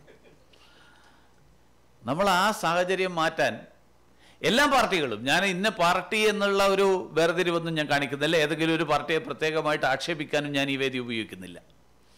എല്ലാ പാർട്ടികളും ചേർന്ന് ഒരു കൂട്ടായിട്ടുള്ള തീരുമാനം, ആ തീരുമാനം എടുക്കുന്നതിൽ തീർച്ചയായിട്ടും ഈ ചേംബറിനും കേരളത്തിലെ മറ്റ് ചേംബറുകൾക്കൊക്കെ വലിയ പങ്ക് വഹിക്കാൻ കഴിയും. കാരണം എല്ലാ ചേംബറുകളിലുമുള്ള ആളുകൾക്ക് എല്ലാ രാഷ്ട്രീയ പാർട്ടികളുമായിട്ടും ബന്ധമുണ്ട്, നേതാക്കന്മാരുമായിട്ട് ബന്ധമുണ്ട്. അപ്പോൾ അതുകൊണ്ട് ഇപ്പോൾ കഴിഞ്ഞ ദിവസം ശ്രീ യൂസഫ് അലിയുടെ ഹോട്ടലിൻ്റെ ഉദ്ഘാടനത്തിന് കേരളത്തിലെ എല്ലാ രാഷ്ട്രീയ പാർട്ടികളുടെയും നേതാക്കന്മാരുണ്ടായിരുന്നു. അപ്പോൾ ഇതുപോലെയുള്ള ചില വേദികളിലെങ്കിലും ഇത്തരത്തിലുള്ള ഒരു പൊതുവായിട്ടുള്ള ഒരു സമവായം ഉണ്ടാക്കിയെടുക്കാൻ, കാരണം കേരളത്തിൻ്റെ വികസനത്തിന് വേണ്ടിയിട്ട്, കാരണം കേരളത്തിൽ വലിയ വ്യവസായങ്ങൾ വരാൻ നമുക്ക് നമ്മുടേതായിട്ടുള്ള പരിമിതികളുണ്ട്, പാരിസ്ഥിതിക പ്രശ്നങ്ങൾ, ഭൂമിയുടെ ദൗർലഭ്യം. പക്ഷെ കേരളത്തിൻ്റെതായിട്ടുള്ള ചില പ്ലസ് പോയിന്റ്സും ഉണ്ട്. ആ പ്ലസ് പോയിന്റ്സ് ഉപയോഗിക്കാൻ കേരളത്തിൻ്റെ ഏറ്റവും വലിയ പ്ലസ് പോയിന്റ് കേരളത്തിലെ വിദ്യാഭ്യാസ സമ്പന്നരായിട്ടുള്ള ചെറുപ്പക്കാരാണ്. യൂണിക്കോൺസ് ഉണ്ടാക്കുന്നതിലടക്കം കേരളത്തിലെ യൂണിക്കോൺസിന്റെ മേഖലയിലും സ്റ്റാർട്ടപ്പ് മേഖലയിലും വലിയ സംഭാവനകൾ നൽകാൻ കഴിയുന്ന ആളുകളാണ്. കാരണം മലയാളികളാണ് ലോകത്തിൻ്റെ പല സ്ഥലത്ത് പോയിട്ട് ഇതുപോലെയുള്ള സംരംഭങ്ങൾ തുടങ്ങുന്ന ആളുകൾ. അത് കേരളത്തിൽ തുടങ്ങാൻ അവർക്ക് സാധിച്ചു കഴിഞ്ഞാൽ തീർച്ചയായിട്ടും അതിൻ്റെ പ്രയോജനം കേരളത്തിലെ ലക്ഷക്കണക്കിന് തൊഴിൽ രഹിതരായിട്ടുള്ള ചെറുപ്പക്കാർക്ക് ലഭിക്കുന്ന ഒരു സ്ഥിതി ഉണ്ടാവും. പക്ഷെ അത് തുടങ്ങണമെങ്കിൽ ഈ പറഞ്ഞ ഒരു സൗഹൃദം അന്തരീക്ഷം, വ്യവസായ സൗഹൃദ അന്തരീക്ഷം, ആ സൗഹൃദം അന്തരീക്ഷം ഉണ്ടാകണം. അതോടൊപ്പം കേന്ദ്ര ഗവൺമെൻറ് ഇപ്പോൾ നിരവധി പദ്ധതികൾ ആവിഷ്കരിച്ചിട്ടുണ്ട്. ഇപ്പോൾ കേരളത്തിൽ ഉൾപ്പെടെ ഇന്ത്യയിൽ മുഴുവനായിട്ട് 10,000 ഫാർമർ പ്രൊഡ്യൂസ് ഓർഗനൈസേഷൻസ്, ഒരു ബ്ലോക്കിൽ ഒരു FPO. കാരണം കർഷകന് കൂട്ടായ വിലപേശലിലൂടെ വില കിട്ടണം. അതേസമയത്ത് കർഷകന്റെ ഉൽപ്പന്നങ്ങൾക്ക് വാല്യൂ എഡിഷൻ നടത്തി എഗ്രോ ബേസ്ഡ് ഇൻഡസ്ട്രീസ്, അങ്ങനെയുള്ള വ്യവസായങ്ങൾ വളർന്നു വരാൻ, വൺ ഡിസ്ട്രിക്ട് വൺ പ്രോഡക്റ്റ്. ഇപ്പൊ നമ്മുടെ നാട്ടിലുള്ള ആരും ഉപയോഗിക്കാത്ത നിരവധി നമ്മുടെ പഴവർഗ്ഗങ്ങൾ ഉൾപ്പെടെയുള്ള വസ്തുക്കളുണ്ട്. ഇപ്പോൾ കൂത്താട്ടുകുളത്ത് കൈതച്ചക്കയുടെ വലിയ കേന്ദ്രമാണ്. കൂത്താട്ടുകുളവും മൂവാറ്റുപുഴയും ആ പ്രദേശങ്ങൾ മുഴുവൻ. നമ്മുടെ കുറച്ച് വടക്കോട്ട് പോയി കഴിഞ്ഞാൽ കശുവണ്ടി, കശുമാങ്ങ ഒരു വലിയ ഒരു പഴവർഗ്ഗമാണ്, ആരും ഉപയോഗിക്കാത്തതാണ്. നമ്മുടെ ചക്കയും മാങ്ങയും വാഴപ്പഴവും ഉൾപ്പെടെ ആരും ഉപയോഗിക്കാത്തതാണ്. ഈ മേഖലയിലൊക്കെ നിരവധി സംരംഭങ്ങൾ, ആ സംരംഭങ്ങൾക്ക് സാധ്യതയുണ്ട്. കേരളത്തിലെ ബ്ലോക്കുകളിലൊക്കെ ഈ വരുന്ന FPOs അത് കർഷകരുടെ കൂട്ടായിട്ടുള്ള പരിശ്രമമാണ്. ആ കൂട്ടായിട്ടുള്ള പരിശ്രമം അവർ ഉൽപ്പാദനത്തിൻ്റെ മേഖലയിൽ, അവർ വാല്യൂ എഡിഷൻ്റെ മേഖലയിൽ, അതിൽ പുതിയ പ്രൊഡക്ട്സ് ഡെവലപ്പ് ചെയ്യുന്ന മേഖലയിൽ, അതിനെ മാർക്കറ്റ് ചെയ്യാനുള്ള മേഖലയിൽ ഒക്കെ അവസരങ്ങളുണ്ടാവും. ഇപ്പോൾ ഫിഷറീസ് ഡെവലപ്മെൻറ്റിന് വേണ്ടി കേരളത്തിൻ്റെ വളരെ വിശാലമായിട്ടുള്ള ഒരു തീരപ്രദേശമുണ്ട്. മത്സ്യബന്ധന മേഖലയിലുള്ള ആളുകൾക്ക് ധാരാളം ബുദ്ധിമുട്ടുകൾ അനുഭവിക്കുന്നു എന്ന് നമുക്കെല്ലാവർക്കും അറിയാം. കേന്ദ്ര ഗവൺമെൻറ് കേരളത്തിലെ എല്ലാ ജില്ലകളിലും ഫിഷറീസ് മേഖലയിൽ ഇതുപോലെയുള്ള മത്സ്യബന്ധന മേഖലയിൽ ഉപജീവന മാർഗം തേടുന്ന ആളുകളുടെ സംയുക്തമായിട്ടുള്ള ഒരുമിച്ചുള്ള സംരംഭങ്ങൾ, കൂട്ടായിട്ടുള്ള സംരംഭങ്ങൾ, ആ സംരംഭങ്ങൾ ഉണ്ടാവണം എന്ന് ആഗ്രഹിക്കുന്നു.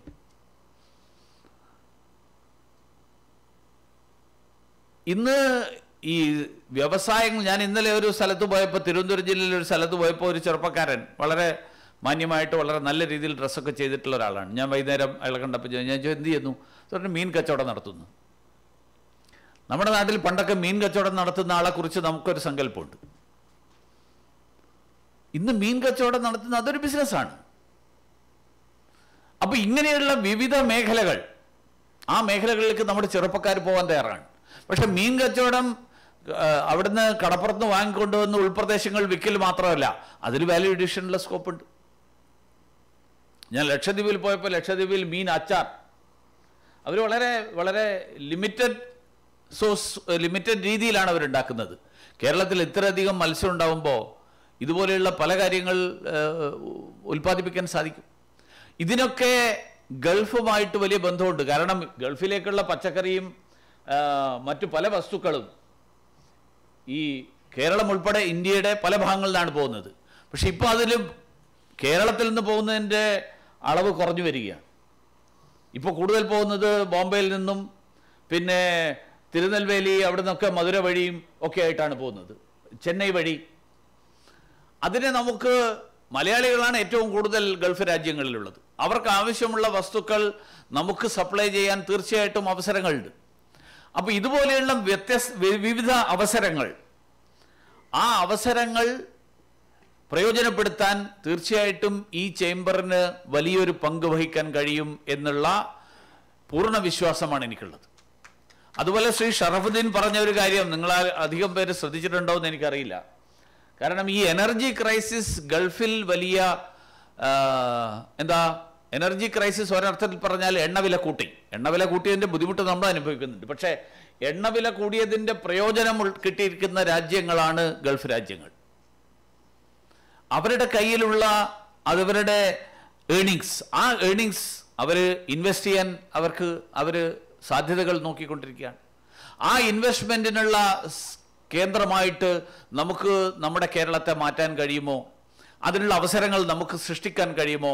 അത് പരസ്പരം ഒരു വിൻ വിൻ സിറ്റുവേഷൻ, ആ വിൻ വിൻ സിറ്റുവേഷൻ ഉണ്ടാക്കിയെടുക്കാൻ കഴിയുന്ന വിധത്തിലുള്ള ഒരു കോപ്പറേഷൻ, ആ കോപ്പറേഷൻ നമുക്കുണ്ടാക്കിയെടുക്കാൻ കഴിയുമോ? ഇത്തരത്തിലുള്ള കാര്യങ്ങൾ കൂടി നമുക്ക് തീർച്ചയായിട്ടും ആലോചിക്കാൻ കഴിയും. അതുകൊണ്ട് ഈ വരാൻ പോകുന്ന കാലഘട്ടം, ഈ കാലഘട്ടം നേരത്തെ ഇവിടെ സൂചിപ്പിച്ചതുപോലെ ഫാസ്റ്റസ്റ്റ് ഗ്രോയിങ് മേജർ എക്കോണമി എന്നുള്ള നിലയിൽ India is firmly on the path to becoming the $5 trillion US economy in a few years. That is the 4 crores rupees. In fact, we are the highest growing among the large economies this year, despite the recession fears across the world. Points to the effectiveness of the various policy decisions taken by our government to strengthen the economy and business. A chamber like Indo-Gulf and Middle East Chamber could reap the benefits of this impressive economic environment and can strongly and effectively contribute to the business development across the region with its high-profiled professional membership and management.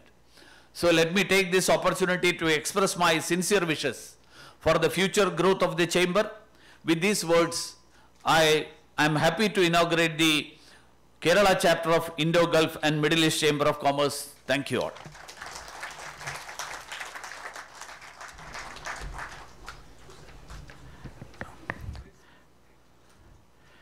I would like to acknowledge a very distinguished guest here today present, Dr. Mohammad Hanish, the Principal Secretary to Government of India, Education, Industry and Waqf. Thank you very much, Government of Kerala. Thank you very much for your gracious presence. We earnestly welcome to the function. Thank you.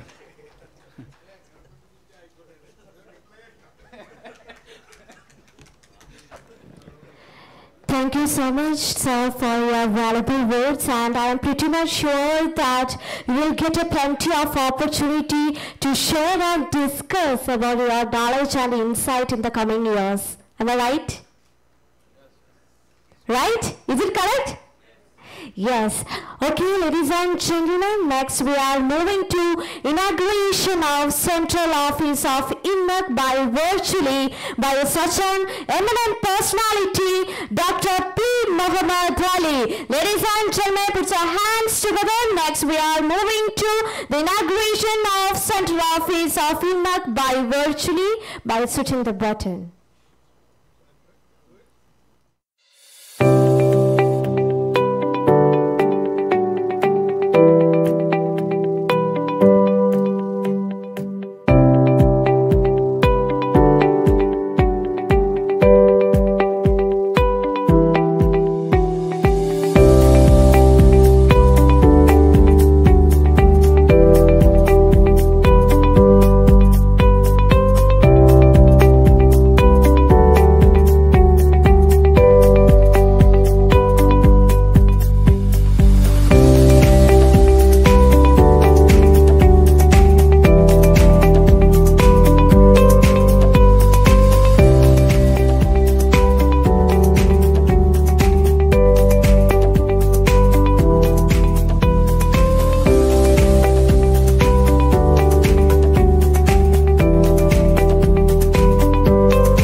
Fantastic. So before inviting our eminent personality, Dr. Muhammad Ali, I take this opportunity to give a notice about him. Dr. Muhammad Ali, a civil engineer, laid the foundation of the flagship company, Gulfar Engineering Oman, the largest private sector employer in the country. Muhammad Ali's business interests and operations have outreach to Abu Dhabi, Qatar, Kuwait, India, and Maldives, and the group directly employs over 50,000 persons of many nationalities. Muhammad Ali's initiatives in the Oman's education sectors are legendary. Dr. Ali's business ventures in India are first become top enterprises in the infrastructure development and hospitality sectors. These include M for Construction based in Bangalore, and M for Hotels at Cochin's Maintaining Hotels, Lee Meridian and the International Convention Center, Cochin, Western Hotel, Chennai, Aziba Hotel, Oman, and Kudavillingil Resort in Maldives. Dr. Muhammad Ali is the founder director of the Cochin International Airport Limited and the Infrastructure Kerala Limited. Dr. Muhammad Ali is a member of governing body of the Council for the Promotion of Overseas Employment established by the Government of India, and also he has been the founder chairman of the Oman Society of Contractors and the Oman Petroleum Alliance. Muhammad Ali's contribution to development, education and social service made him to establish worldwide. That include the Oman Civil Order Award in 2002 and the Pravasi Bharata Samman Award by Government of India. With much respect, now I invite such an eminent personality onto the dais, Dr. Muhammad Ali. Ladies and gentlemen, put your hands together for this personality. That is a very elaborate introduction. Thank you. Honorable Minister Sri Muralidharanji, Chairman Mr. Sharafuddin, my friend, and Dr. Suresh Kumar Madhusudanan, the General Secretary of Inmecc, and Mr. Hari Kumar, Mr. Former President of Cochin Chamber of Commerce, and Deepak Aswani, and Mr. Srijit Kuniyal, and very distinguished guest and very distinguished audience, and ladies and gentlemen. In fact, after that very, very detailed speech of our Honorable Minister, I have nothing more to add to this subject. However, the Minister has touched one subject, so I will take a minute to give a view of mine. He said that there should be a cooperation with all the political parties to implement the development of Oman. Consensus. Yes. Consensus. That means in practical, what Honorable Minister saying that there should be a state vision. It is not a political vision. There should be a state vision for the development of Kerala, and the government should be the implementing agency. Is that what you meant? So that is all along I've been talking. So thank you, Your Excellency, for touching that subject. Mr. Sharafuddin mentioned about the mission of Inmecc. Of course, Inmecc is a very unique, as it is formed by the professionals who has got a long-standing experience in their own workplaces in Qatar or Oman or Oman. My friend Mr. Davis is here, and UAE and all the other Gulf states. So with the professionals, when they are at the helm of affairs, I am sure they will act professionally and they will act to the benefit of the country and benefit of the people. Middle East, as His Excellency our Honorable Minister mentioned, is very important to India. The trading volume of India, it's I think the third place for the UAE. I understand if I'm not wrong. Globally, GCC is the largest. UAE is at third. I don't know. So it's globally. So Maybe third. yeah, Middle East is very important. And Middle East is a very developed, or almost they are very, very, almost in the in the developed country. If you look back the 70s, Middle East was a under or non-developed Bedouin area. There was not much of importance, and I would say most of the services, the utilities were all provided by India back in 70s. And when the 1973, the oil boom came, India could not match the demands or the aspiration of the Middle East countries. Then the Western countries stepped in. We have been a little bit, India has gone a little backwards. And since then, the Middle East became a hub of transfer of technologies between the East and West.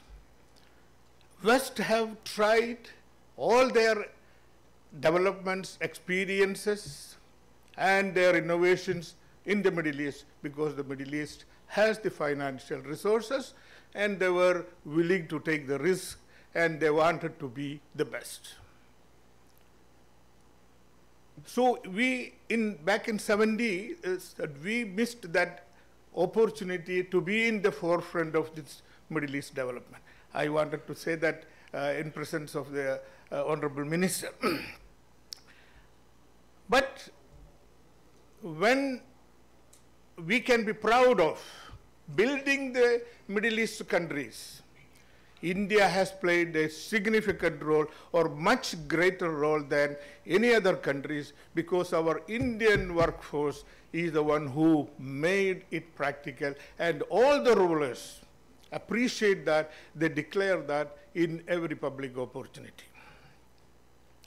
And today, our government of India has a great connections, great relationship, and personally, our Prime Minister have established a very friendly relationship with these Middle East countries.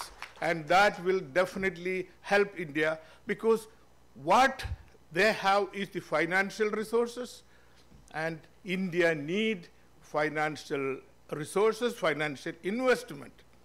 We all know that any country for development, what is required, I would say 3 elements.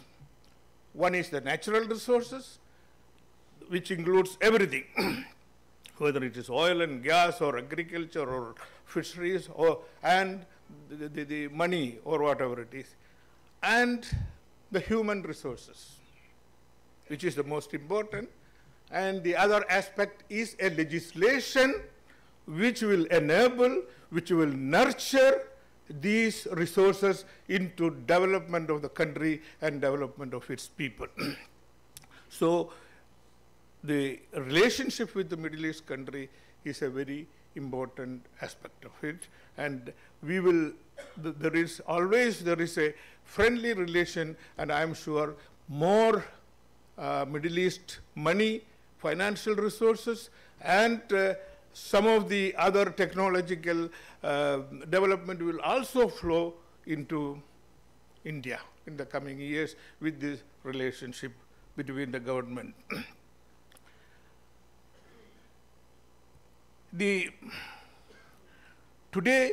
the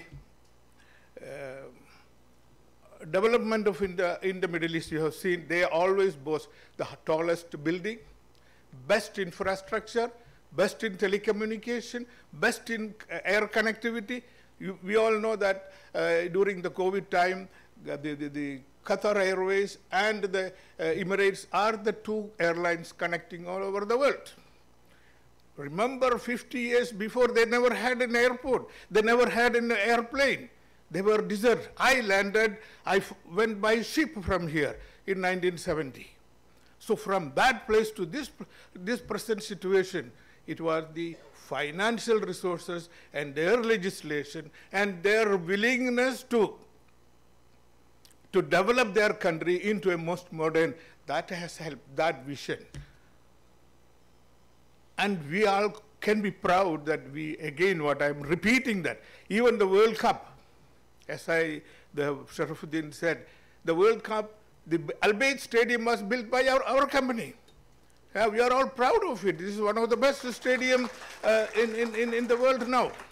And they just launched a rupee note with the stadium's photograph. That is the importance they have given to that. So there is, with the relation, I'm telling you, in India's first highest investment in the Gulf was in Oman. The Indo-Oman Fertilizer Company, over $1 billion.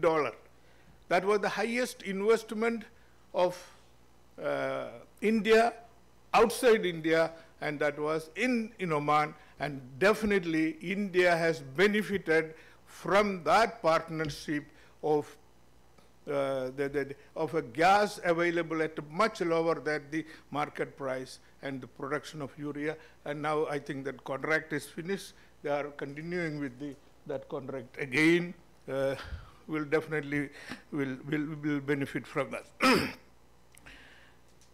I will also call back Honorable Minister for your sake. In 1992, I personally took initiative when I was the president of the NRI Economic Forum of Oman. And I brought the 10 top big business houses to Kerala on the invitation of then Kerala government. And they had, the Kerala government took very good care of them. They have, they have given a warm welcome. They have listened to them. They have explained all the opportunities, and they went back very happily. And there was a return visit from Kerala, Industries Minister, headed by Mr. Kunyali Gutti Sahib, and Secretary K.M. Chandrasekhar, who later retired as the Cabinet Secretary, and a group of officials. Again, there was discussions, and there were agreements, but afterwards it had its natural death. One of the paper even wrote, Gulfar brings Omani business houses to buy Kerala. That was the headline of one of the newspaper. Yeah. So that was the, I just wanted to tell you, Your Excellency, that we brought them, but there were nobody to take further. So in this context, I'm sure that if we had an Inmecc then, they would have handheld and brought these whatever the agreements they have done, they would have brought into practice. So these are all what I would say, and in Oman I am happy that my friend, all my friends who are in the chapter, they are all here, and Mr. Davis Kallukaran, who is also a director of this Inmecc, and their president, Mr. Vermani, who is about 40 years professional. I'm sure they will do good job.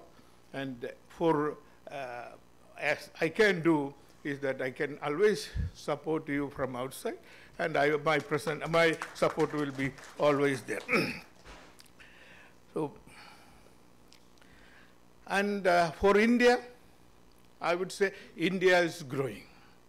India is growing and faster than any other countries. We all know that, but as a political party, maybe people may not agree. Other political parties, they will not agree. But India is growing. India has to grow because our strength is our people. 400 million youth. That is our strength. That is our resource. That is the human resources we have. As I told you, 3 elements. One is the natural resources. The other one is the human resources. Other one is the legislation. The human resources is the main, that will lead India to the next development stage, and I am sure Inmecc again can have a bigger role. Back in 70s, again I'm telling the old story because I may be the oldest member of the NRI here. There is, in 1970 when I landed, every businessman, every salesman, every doctor, every nurses, every chartered accountants, every engineer was Keralites in 70s. Later, because the other state didn't have that development, later the other state has come, other countries have come. Bangladesh is a big competitor for us. Nepal is a competitor for us. Philippines is a competitor for us. But all what we have to do, or we can do, is to upskill our human resources. Again, maybe little modify our educational system and promote our higher technology institutions, etc. And India can rule the world with our 400 million youngs, which is upcoming on this. So I wish the Inmecc all the very best, pledge my support, and I will be with you on your journey. And I'm sure with all these professionals involved in this, you will do, and whatever the mission you have stated, you will be able to reach. Thank you once again for inviting me, and for this session. And I'm glad that I could virtually inaugurate this building, and I wish you all the best, and God bless you, and God bless India. Jai Hind.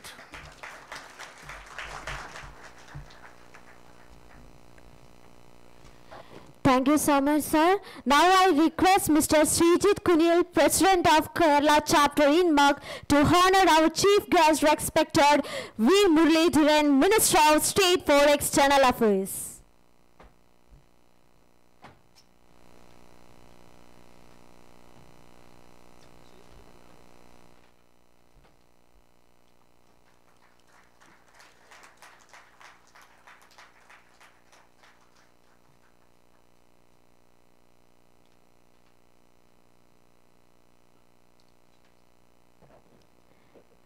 So, ladies and gentlemen, please be standard because our minister is leaving now because of his...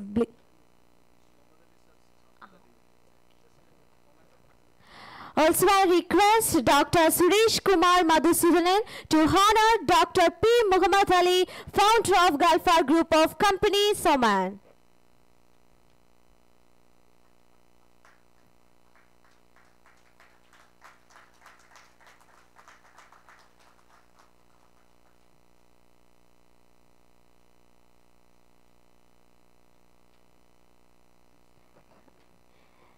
Thank you so much.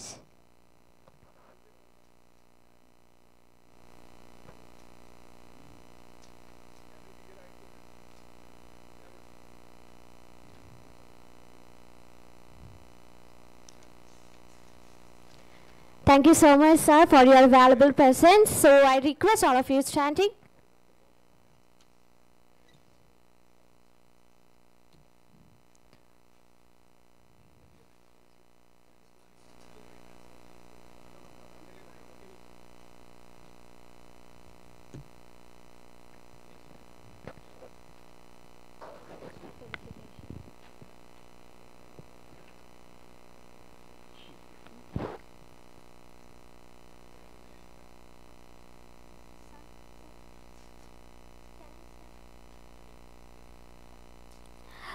Now we are stepping into the felicitation ceremony. For felicitation, now I call upon Hari Kumar, the current Managing Director of Travancore Cochin Chemicals and Malabar Cements, and he was the Vice Chairman of Centre for Management Studies, Trivandrum, and member of the Executive Committee of Kerala Management Association, and also he was a past President of Cochin Chamber of Commerce and Industry during 2020 to 2022. Ladies and gentlemen, put your hands together for Mr. Hari Kumar.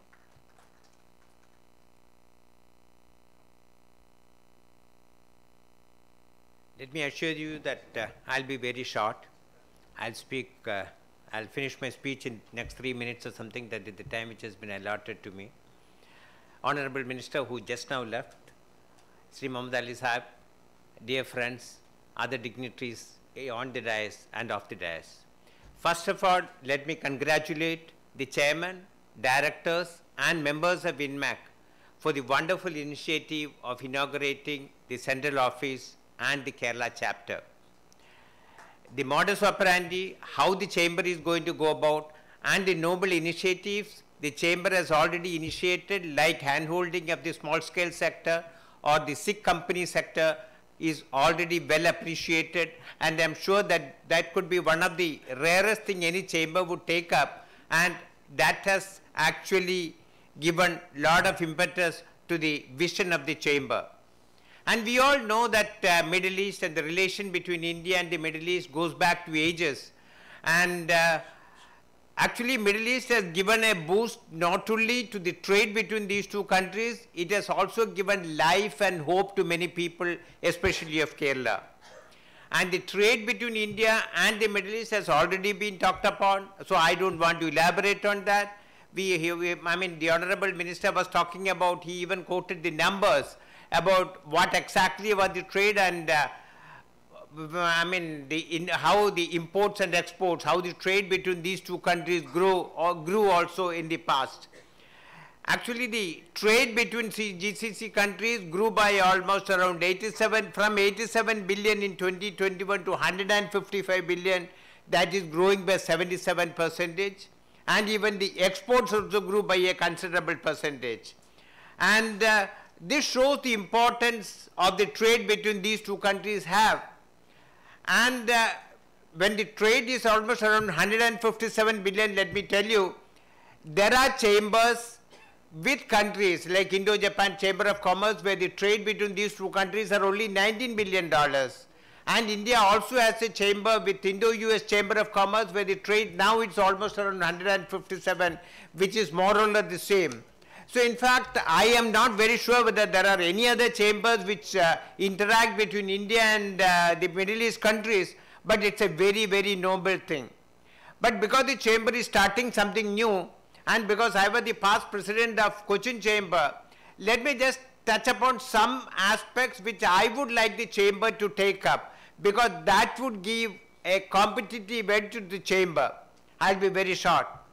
See, number one, any chamber should contribute and it should constitute the furtherance of the business, furtherance of aspiration of its members. Because anybody who is becoming a chamber member will come with a lot of aspirations, and the chamber automatically should try how it can further the aspirations of its members. And it should again act as a bridge between the members and the other stakeholders, that is the government of both the countries and the other people, the bureaucrats and other people, so that it can basically act as a bridge. Another is it should take up the causes that promote trade between both the countries. It should also take up the issues of the member organizations, which obviously it should, because individual organizations may not be able to take up, so that it also gets into a dispute resolution mechanism. It should also communicate the policies of both the governments to its members.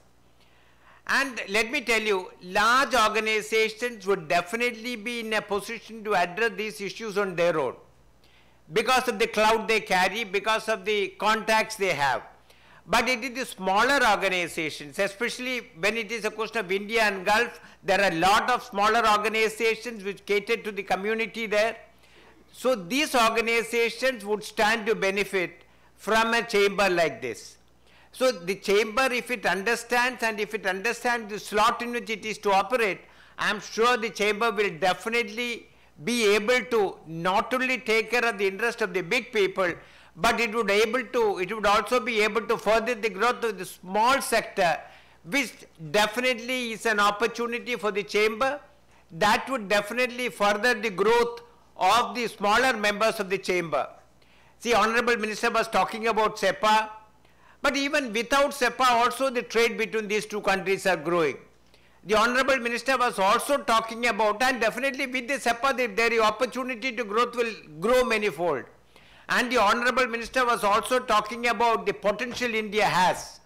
Recently there was a Merrill Lynch report wherein the report was talking that the China is stagnating and the productivity in China also is coming down, and the China GDP growth is expected to be only 3.5%, while India in terms of purchasing power parity is now almost the third country in the world, and India is expected to grow at 6.5% in the next decade. So when India is growing, lot of countries will have aspirations to come into India. So the chambers will have an opportunity to handhold the members so that everybody gets into the train journey, everybody is able to nurture their aspirations, and it's not only the GDP grows, but every company, every individual, everybody grow together, because then only a country will really grow. I really wish the chamber all success on all its endeavors and wish you the very best. Thank you very much.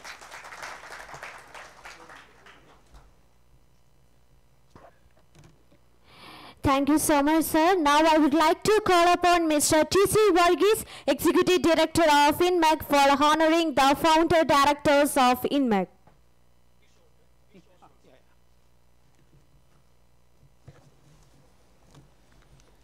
Our exalted leader of business, Dr. P. Muhammad Ali Gulfar, expressed his desire to honor our founder directors who are extraordinary visionaries, who visualized the possibilities of a multi-country linked chamber of commerce and brought it into reality after concocting for about 2 years.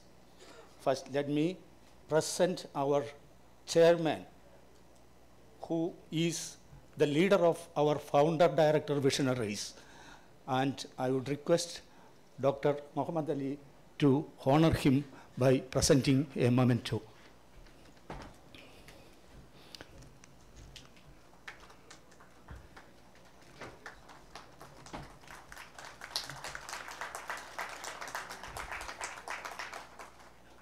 Next is our vice chairman, Dr.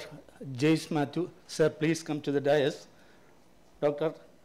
James Matthew is from UAE and he is CEO, managing partner of UHY James.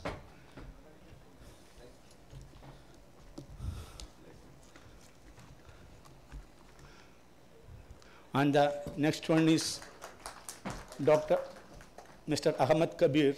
Sir, please come to the stage to accept this honor. He is the vice chairman of Inmecc.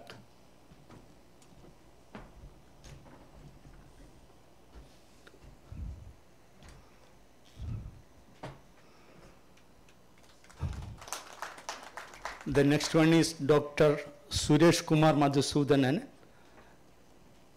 He is the chairman and managing director of Seagull Group of Companies. He is the Secretary General of Inmecc. The next one is our founder director, Mr. Davis Kallikaran. Sir, please come to the dais and accept this honor. He is the founder director. He is also a chartered accountant practicing in UAE. Oh, sorry, Oman. Sorry.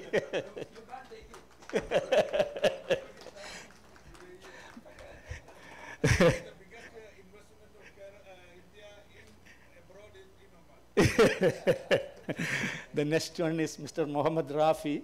He is the CEO of Flora Group of Companies. He is the founder and director of Inmecc. The next one is Mr. Rajesh Sagar. He is the senior financial advisor of Kuwait Airways.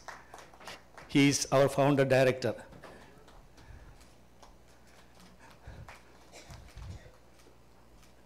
There is one more person, Mr. Ricky from Delhi. He is not here in absentia. We also honor him. In fact, I wanted to say a few words about our great visionary directors, but since the time is too short, I cut it short. Thank you.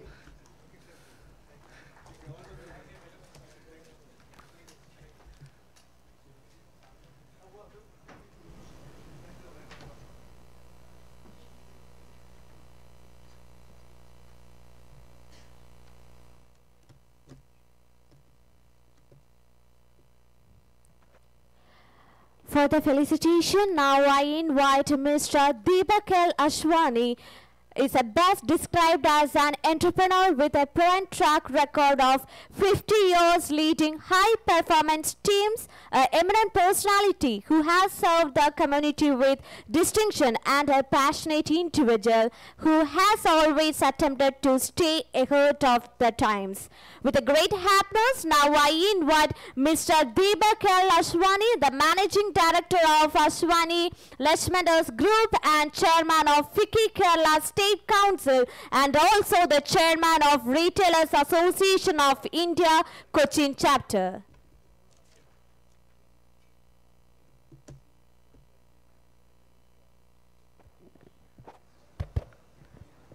Half the dignitaries on the dais have disappeared.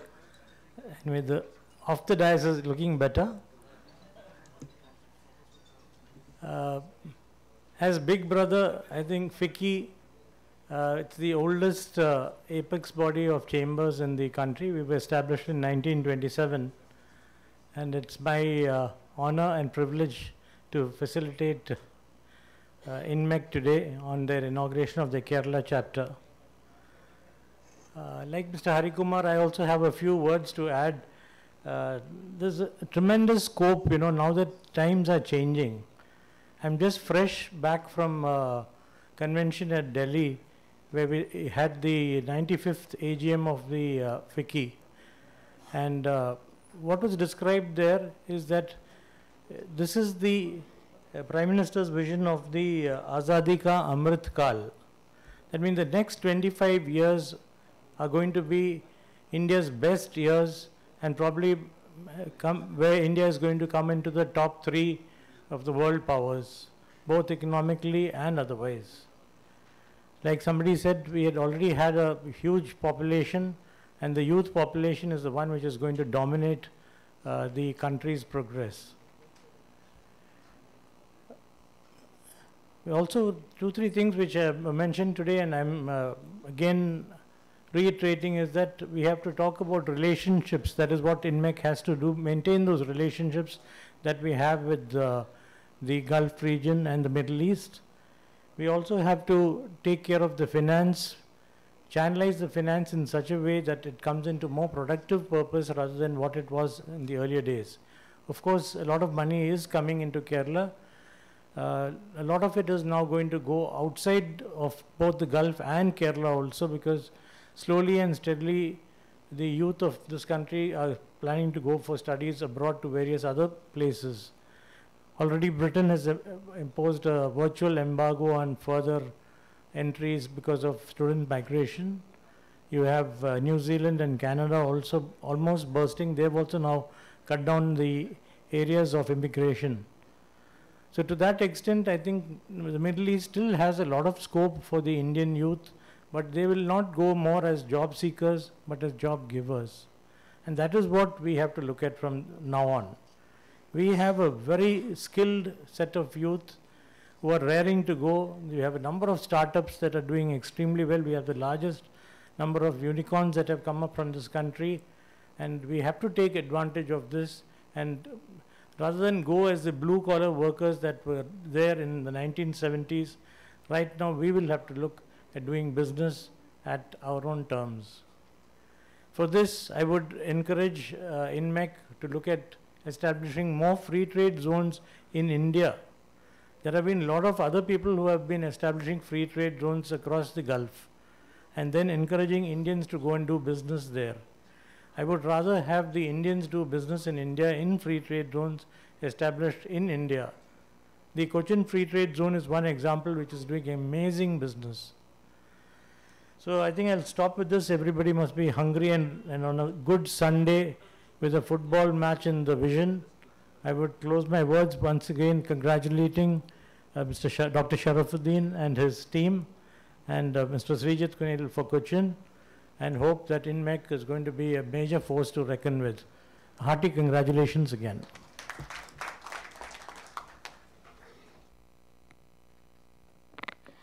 Thank you so much, sir, for addressing the words of gratitude. Now I invite Mr. Srijit Kunil, President of Kerala Chapter Inmecc. Ladies and gentlemen, put your hands together for such an eminent personality.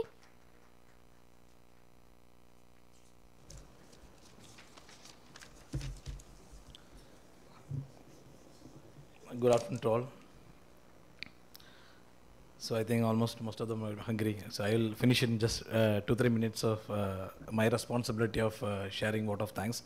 Before that, actually, I would like to share, being a chartered accountant, and our chief guest mentioned, one of the major resources is actually the human resource. Even I always tell my clients also, when you value a company, a business, the most important asset, unfortunately, that asset is actually missing on the balance sheet. So I have my senior chartered accountants are here. I don't know, institute has to identify that asset is a major and most important asset when you value a business. You won't find a value of a business on by seeing a fixed assets or whatever on the face of the balance sheet. The major asset is actually the human resource. One is internal resource and another is the external one. Internal, as you all know, the talent, the employees, the staff inside the organization.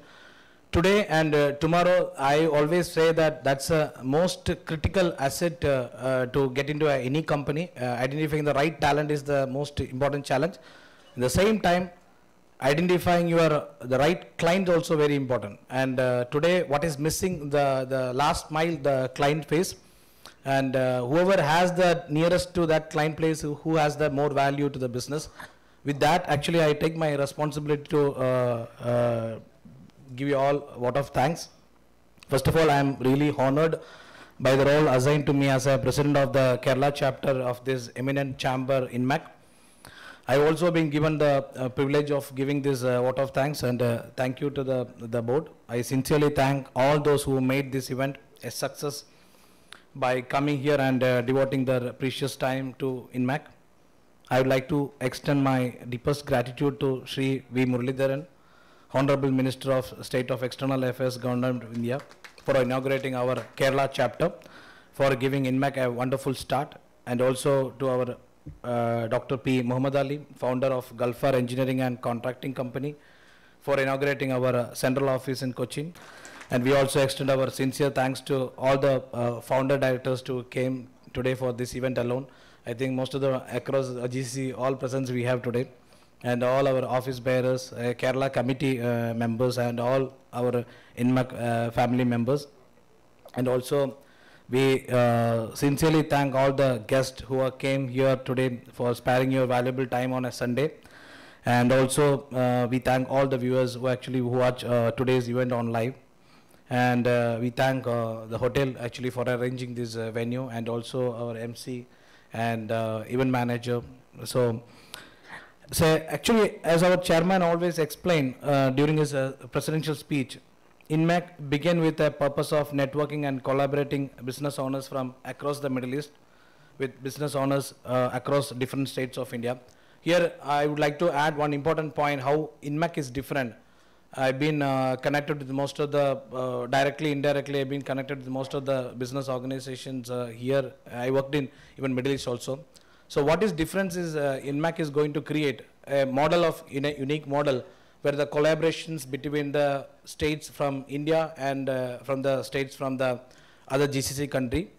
The reason today connecting GCC, it's not that difficult, but connecting the right people is most important difficult. That's where the Inmecc can get you. Whoever you need a support, whatever level you need a support in GCC country, we have the right people to connect, and that is going to be the huge asset, and especially with the collaboration is already been happening at the Middle East level. And with this, actually, I just thank you everyone for keeping your time aside to be here today, and also for lending your time. And I hope we can support each other and achieve collective growth in all aspects. And with this, actually, I invite you all for our today's lunch. Please have a good time, and thank you all.